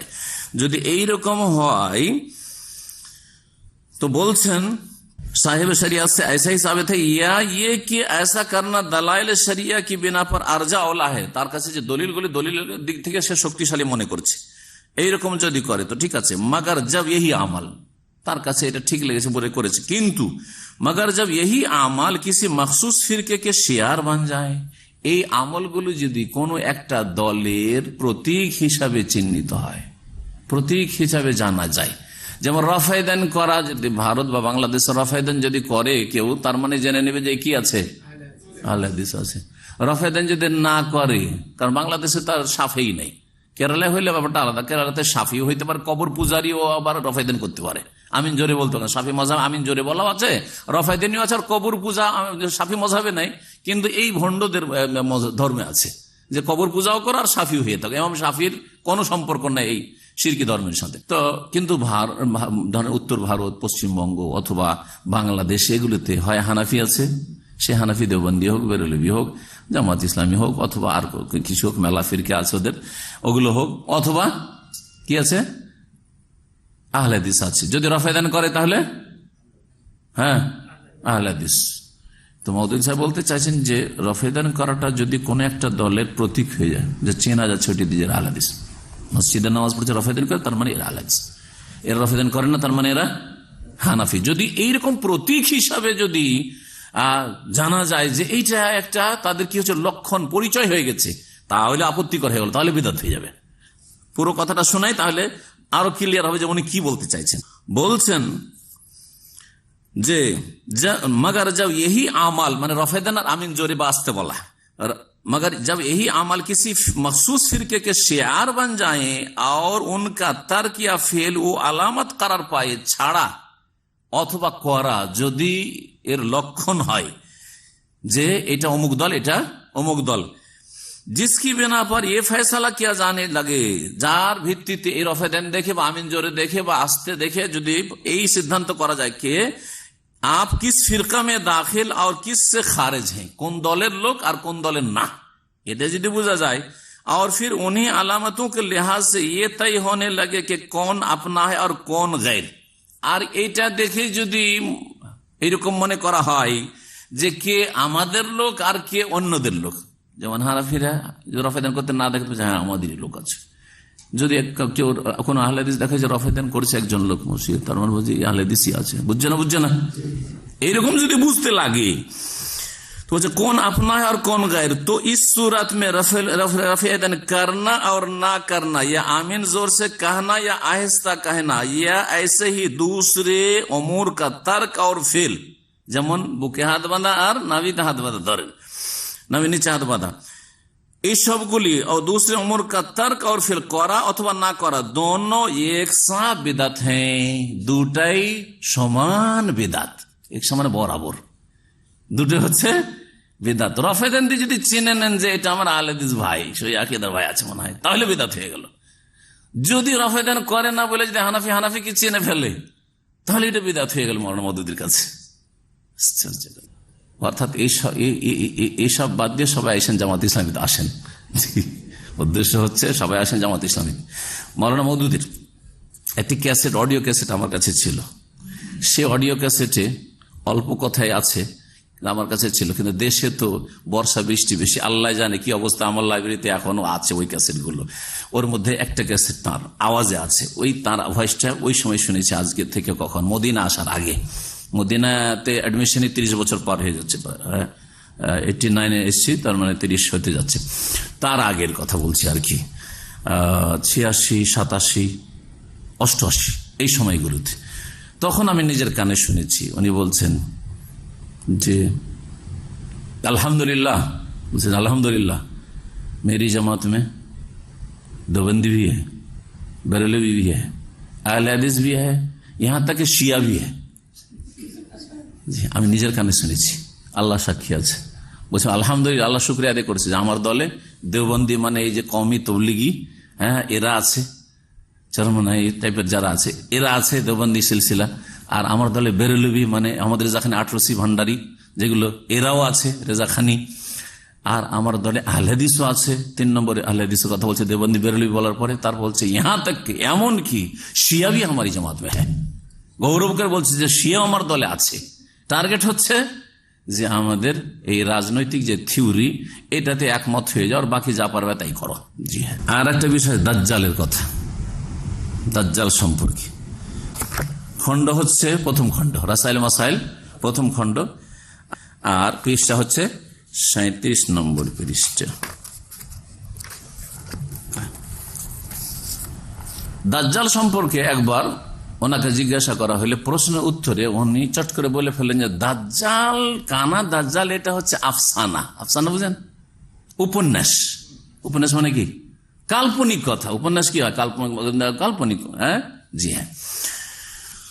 তো এরকম বলে দিলেন। তারপরে এতরাজ আপত্তি হইতে লাগলো, তখন তিনি বললেন না না, আমি আসল দাজ্জালকে আমি অস্বীকার করিনি, আসল দাজ্জালটা আমি মানি এবং আমি দোয়া করি। উনি লিখেছেন নামাজের শেষে আমি আল্লাহ নেওয়াজুবেকা, হ্যাঁ, যে বলে যে দোয়াটি আছে 4টি, যে বিষয় থেকে আশ্রয় চাওয়া, ওটা আমি করি। আর সেই কানা দাজ্জালে বিশ্বাস করি। তবে দাজ্জাল সম্পর্কে যে বলা হচ্ছে সহিহ মুসলিমের হাদিসে যেটা আছে যে দাজ্জাল কোন জায়গায় কোন দ্বীপে বাধা আছে, সে কোলাবদ্ধ আছে, সে হাদিসুল জাসাসা যেটি, সেটা বলছে এটা হচ্ছে উপন্যাস, এটা হচ্ছে উপন্যাস। অর্থাৎ সহিহ মুসলিমের হাদিসটিকে তিনি কি বলেছেন? উপন্যাস বলেছেন, উপন্যাস বলেছেন। একটু ওনার কথা শুনে। তরজমাল কোরআন, রমজান 64 হিজরি, সেপ্টেম্বর অক্টোবর 1945 লিখা, 1945 লেখা, জামাত ইসলামী প্রতিষ্ঠার পরে পরে এই বইটি লিখা, 1945 খ্রিস্টাব্দের লিখা এই বইটি বা তরজমাল কোরআন এই বিষয়টি লিখেছেন উনি। বলছেন ইয়ে কানা দাজ্জাল ওয়াগায়রা তো আফসানা হ্যাঁ, বলছে এই যে কানা দাজ্জাল বা অন্য কিছু এসব যে বলা হয় তাকে এগুলো কি উপন্যাস, जिनकी कोई शरई हैसियत नहीं, जार शरीयत কোনো ভিত্তি নেই। इन चीजों को तलाश करने में हमें कोई जरूरत भी नहीं, इन चीजों को तलाश करने की हमें कोई जरूरत भी नहीं। এই জিনিসগুলো বা এই বিষয়গুলির সন্ধান করার কোনো দরকার নেই, প্রয়োজন নেই। আওয়াম में इस किस्म की जो बातें मशहूर हैं, জনগণের মাঝে যে এসব কথা প্রসিদ্ধ, उनकी कोई जिम्मेदारी इस्लाम पर नहीं है, এগুলির দায়িত্ব ইসলামের উপর আসবে না। যে কেউ আপত্তি করবে যে ইসলাম এসব বলা হয়েছে কোথায় আছে, সারা পৃথিবী তো মানুষ, সারা পৃথিবী সবকিছু জেনে গেছে, সব জেনে গেছে, এটা কেমন কথা হইল? और उनमें से कोई चीज अगर गलत साबित हो जाए, कोनটা যে ভুল সাব্যস্ত হয়ে যায়, প্রমাণিত হয়ে যায়, তো उससे इस्लाम का कोई नुकसान नहीं पहुंचता, ইসলামের কোনো ক্ষতি হয় না। এই কানা দাজ্জাল সম্পর্কে এসব কথা হচ্ছে উপন্যাস। যখন এইরকম উনি বললেন, তখন প্রশ্নকারী প্রশ্ন করলো,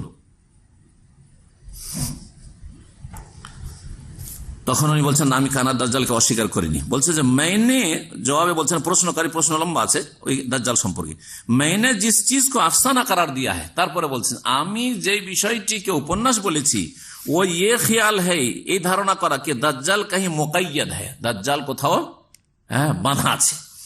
बाकी रहा ये अमर की एक बड़ा फितना परदास दज्जाल जाहिर होने वाला है, এই বিষয়টি যে দাজ্জাল প্রকাশ পাবে, যে বড় ফিতনা করবে, তো उसके मुतालिक हादिस में जो खबर दी गई है, যে হাদিসে অনেক হাদিস রয়েছে এই বিষয়ে, मैं उसका कायल हूं, সেটা আমি বলছি।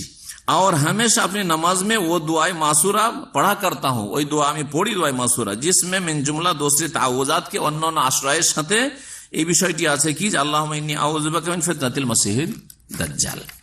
জি হ্যাঁ, তার মানে যে হাদিসটি সহিহ মুসলিমে আছে সেই হাদিসটি, জাসসাসের হাদিসটি আমি আজকে আমার কাছে নকল করে রেখেছি। হাদিসটি লম্বা হাদিস রয়েছে।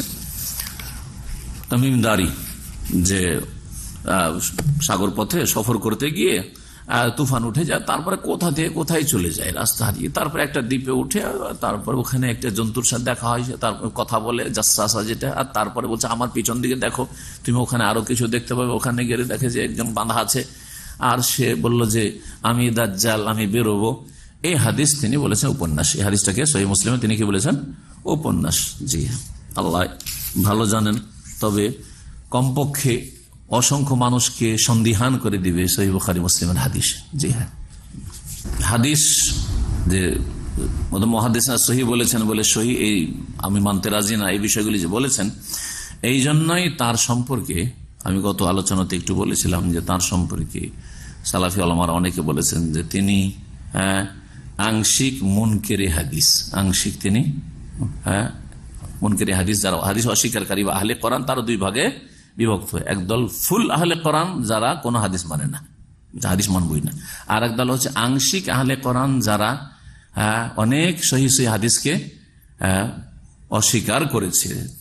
তাদের অনেকে আছে যুক্তি কখনো প্রাধান্য দিয়ে, কখনো বিভিন্ন সংশয় সৃষ্টি করে, কখনো ফিতনার শিকার হয়ে।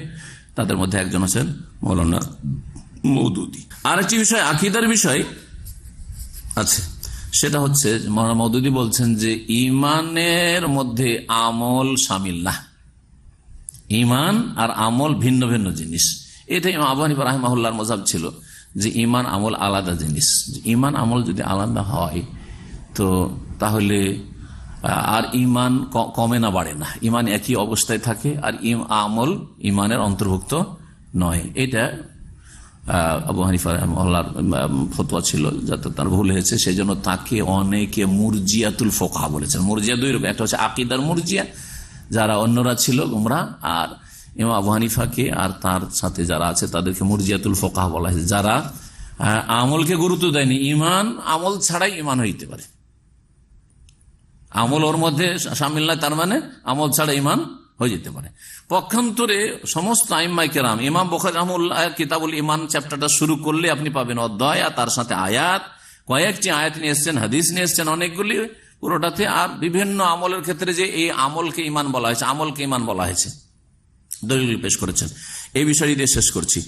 তো মুহাদ্দিসিনে কেরাম, ইমাম বুখারী, তারপর ইমাম শাফিঈ, আহলে হাদিস ওলামা, আর সালাফে সালেহিন যুগ থেকে এটা একবারে স্বীকৃত যে আমল ইমানের অন্তর্ভুক্ত। আমলের কারণ ইমানের ভিতরে কম বেশি হয়, আর আমলের কারণে কম বেশি হয়। ইমানের কারণে ওরা বলতে চাইছে যে ইমানে কম বেশি হয় না, আমলের কারণে শুধু কম বেশি হয়। এটাও ভুল কথা। ইমানটা কিসের কাজ? নয়, অন্তরের কাজ না। অন্তরের যে কাজগুলি আছে সেই কাজগুলিতে কম বেশি হয় না, হয় না। উদাহরণ দিয়ে বোঝাই। অন্তর একটা কাজ হচ্ছে ইমান, ইমানটা পরে বলবো, কারণ ইমানটা আমাদের আসল বিষয়। অন্তরের একটি কাজ হচ্ছে শোক, দুঃখ, কষ্ট, মানসিক কষ্ট, অন্তরের কাজ, ঠিক না? সবার শোক কি এক রকমের? একই, একজন মারা গেছে, সবাই কি একই রকম শোকার্ত? না, ভিন্ন ভিন্ন। আপনার শোক বিভিন্ন রকমের শোক হয়, সব শোকগুলি কি একই স্তরের? আনন্দ, কখনো কখনো আমরা আনন্দিত হয়, আনন্দটা কার কাজ? অন্তরের কাজ। আমাদের আনন্দ কি একই স্তরের হয়? তাতে ভিন্নতা আছে। ঠিক তেমনই ইমানেও কম বেশি আছে। যারা বলেছে ইমানের কম বেশি হয় না, তাদের একটা সংশয়, ইমানে যদি কম বলি তো ওটাই তো সন্দেহ, সন্দেহ হলে তো কুফরি হয়ে গেল। সেজন্য কম আর বেশি বলবো না, বেশি হয় না, কম হয় না। কিন্তু বড় যে একটা কত বড় ভুল করলো, যে যখন ইমানে কম বেশি হয় না, তাহলে একটা একবারে নিম্ন শ্রেণীর পাপিষ্ট মুসলিমের ইমান আর এই উম্মতের সবচেয়ে শ্রেষ্ঠ ব্যক্তি আবু বকর সিদ্দিকের ইমান, ওমরের ইমান, উসমানের ইমান, আলীর ইমান, হাসান হোসেন ইমান সমান? চিন্তা করুন তো দেখি, মুরজিয়াদের কথা হচ্ছে। আমাদের মধ্যে ইমানে কত পার্থক্য আছে এই লোকটির মধ্যে, তাহলে চিন্তা করেন আপনি। ইমানেই পার্থক্য আছে, বিশ্বাসে পার্থক্য আছে। বিশ্বাসে পার্থক্য আছে, সবাই বিশ্বাস, আপনি বিশ্বাস আমি বিশ্বাস করি, কিন্তু বিশ্বাসে পার্থক্য আছে। মাওলানা মওদুদী বলছেন যে না, আমল ইমানের অন্তর্ভুক্ত নয়। এই কথাটি কোথায় আছে? দ্বিতীয় খণ্ড রাসাইল মাসাইল 275 পৃষ্ঠা। ওনার একটু পড়ে শোনায়। আর हकीकत यह है कि ईमान अपने असल के एतबार से शहादत कल्ब और तस्दीक ज़हनी के सिवा कुछ नहीं है। সত্যি কথা হচ্ছে যে ঈমান অন্তরের সাক্ষী, তসদিক জেহনি আর নিজের যে মন মস্তিষ্ক এর বিশ্বাস ছাড়া আর কিছু না, মনের বিশ্বাস ছাড়া কিছু না। আমল ইস লফজ के मफहूम में बदाहतन शामिल नहीं है। আমল এর মধ্যে ঈমানের অর্থের মধ্যে স্পষ্ট, বদাহত মানে স্পষ্টই শামিল না, অন্তর্ভুক্ত না, আমল আলাদা। যে আকীদার মাধ্যমে তিনি আইম্মায়ে কেরাম আর সালাফে সালেহিনের খেলাফ, তিনি মুরজিয়াদের মতো কথা বলেছেন এখানে। এখন ইমাম বুখারী রাহমাহুল্লাহর কিতাব থেকে শোনাই। বলছেন ইমাম বুখারী রাহমাতুল্লাহ আলাইহি, বাবু মান ক্বালা ইন্নাল ঈমান হুয়াল আমাল। এই অধ্যায় হচ্ছে ওই সব লোকদের ক্ষেত্রে যারা বলেছেন, বা ওই সব আইম্মায়ে কেরামদের ক্ষেত্রে যারা বলেছেন যে ঈমান হচ্ছে আমল। ঈমানটা একটা আমল, ঈমানটা হচ্ছে অন্তরের আমল। লিকাউলিল্লাহি তাআলা, মহান আল্লাহ বলেছেন, তিলকাল জান্নাতুল্লাতী উরিসতুমুহা বিমা কুনতুম তা'মালুন। এই জান্নাতের তোমরা উত্তরাধিকারী হয়েছো বিমা কুনতুম তা'মালুন, তোমাদের আমলের বিনিময়ে। আমলের বিনিময় মানে কি? শুধু আমল না, সবচেয়ে বড় আমল কোনটা? ঈমান। ঈমানটা আসল আমল। ঈমান না থাকার সব আমল আছে, কাজে আসবে নাকি? কোনো কাজে আসবে না। ওয়াকাল ইদ্দাতু মিন আহলিল ইলমি ফি কওলিহি তাআলা, মহান আল্লাহর এই বাণী সম্পর্কে অনেক উলামা কেন বলেছেন, ফারাব্বিকা লা নাসআলানহু আজমা আম্মা কানু ইয়ামালুন, তোমার প্রতিপালকের কসম হে নবী, অবশ্যই অবশ্যই তাদেরকে আমি জিজ্ঞেস করব সকলকে, আম্মা কানু ইয়ামালুন, তারা কি আমল করেছে, তারা কি আমল করেছে, অর্থাৎ আন কওলি লা ইলাহা ইল্লাল্লাহ, লা ইলাহা ইল্লাল্লাহ সম্পর্কে জিজ্ঞেস করব, ঈমান সম্পর্কে জিজ্ঞেস করব। তারপরে আরেক আয়াত, লিমিসলি হাযা ফালিয়ামালিল আমিলুন, এর জন্য আমলকারীরা আমল করুক, অর্থাৎ ইমানদাররা আমল করুক। তাহলে আমল এখানে ঈমানকে বলা হয়েছে। হাদিস সহিহ বুখারীর 25 নম্বর হাদিস, ইমাম বুখারী রাহমাতুল্লাহ সংকলন করছেন। বলছেন, আন্না রাসূলুল্লাহ সাল্লাল্লাহু আলাইহি ওয়াসাল্লাম আইয়ুল আমাল আফজালু, রাসূলুল্লাহ জিজ্ঞেস করা হয় যে কোন আমল সবচেয়ে উত্তম? কাল ঈমানুন বিল্লাহি ওয়া রাসূলিহি, আল্লাহর প্রতি ঈমান এবং রাসূলের প্রতি ঈমান হচ্ছে সবচাইতে উত্তম আমল। কিলা, তারপর জিজ্ঞেস করা, সুম্মা কালাল জিহাদ ফি সাবিল, সুম্মা কিলা সুম্মা মাযা, কালা হজ্জুন মাবরুর, তারপরে মকবুল হজ। নবী করিম সাল্লাল্লাহু আলাইহি ওয়াসাল্লাম আরো বলেছেন যে ইসলামের বুনিয়াদ 5টি বিষয় রয়েছে। ইমাম বুখারী রাহমাতুল্লাহ অধ্যায় কায়েম করছেন শুরুতে কিতাবুল ঈমানের। আর বলছেন, ওয়া হুয়া কাউলুন ওয়া ফিলুন, ঈমান হচ্ছে কথার নাম, আর ওয়া ফিলুন কাজের নাম, আমলের নাম। তাহলে ঈমান আমল। ওয়া ইয়াজিদু ওয়া ইয়ানকুসু, বাড়ে আর কমে, বাড়ে আর কমে। আর তারপরে কয়েকটি আয়াত নিয়ে এসেছেন, সময়ের অভাবে আমি আয়াতগুলি তাফসীর করছি না। তারপরে তিনি বলছেন, ওয়াল হুব্বু ফিল্লাহি ওয়াল বুগদু ফিল্লাহি মিনাল ঈমান, আল্লাহর জন্য ভালোবাসা, আল্লাহর জন্য বৈরিতা হচ্ছে ঈমানের অন্তর্ভুক্ত। তারপরে তিনি আরেকটি হাদিস নিয়ে এসেছেন, যে হাদিসটি আপনাদেরকে শোনাই, সেটা হচ্ছে যে রাসূলুল্লাহ সাল্লাল্লাহু আলাইহি ওয়াসাল্লাম থেকে আবু হুরায়রা রাদিয়াল্লাহু আনহু বর্ণনা করেছেন, আল ঈমানু বিদউন ওয়া সিত্তুনা শুবা, ঈমানের কতটি শাখা রয়েছে? একটি হাদিসে 70-এর অধিক, আর একটা রয়েছে 60-এর অধিক। জি হ্যাঁ, 60 বা 70-এর অধিক কি রয়েছে? শাখা প্রশাখা রয়েছে, ডালপালা রয়েছে। কিসের? ঈমানের। যে ডালপালাগুলি বলা হয়েছে, সেই ডালপালাগুলি সবগুলি কি অন্তরের কাজ না আমল? অঙ্গ প্রত্যঙ্গের আমল। হ্যাঁ, তারপরে জবানের আমল, সেগুলি কি? তারপরে নবী সাল্লাল্লাহু আলাইহি ওয়াসাল্লাম বলছেন, এই 60-এর অধিক বা 70-এর অধিক যে ঈমানের শাখা রয়েছে, তাতে কি বলছেন?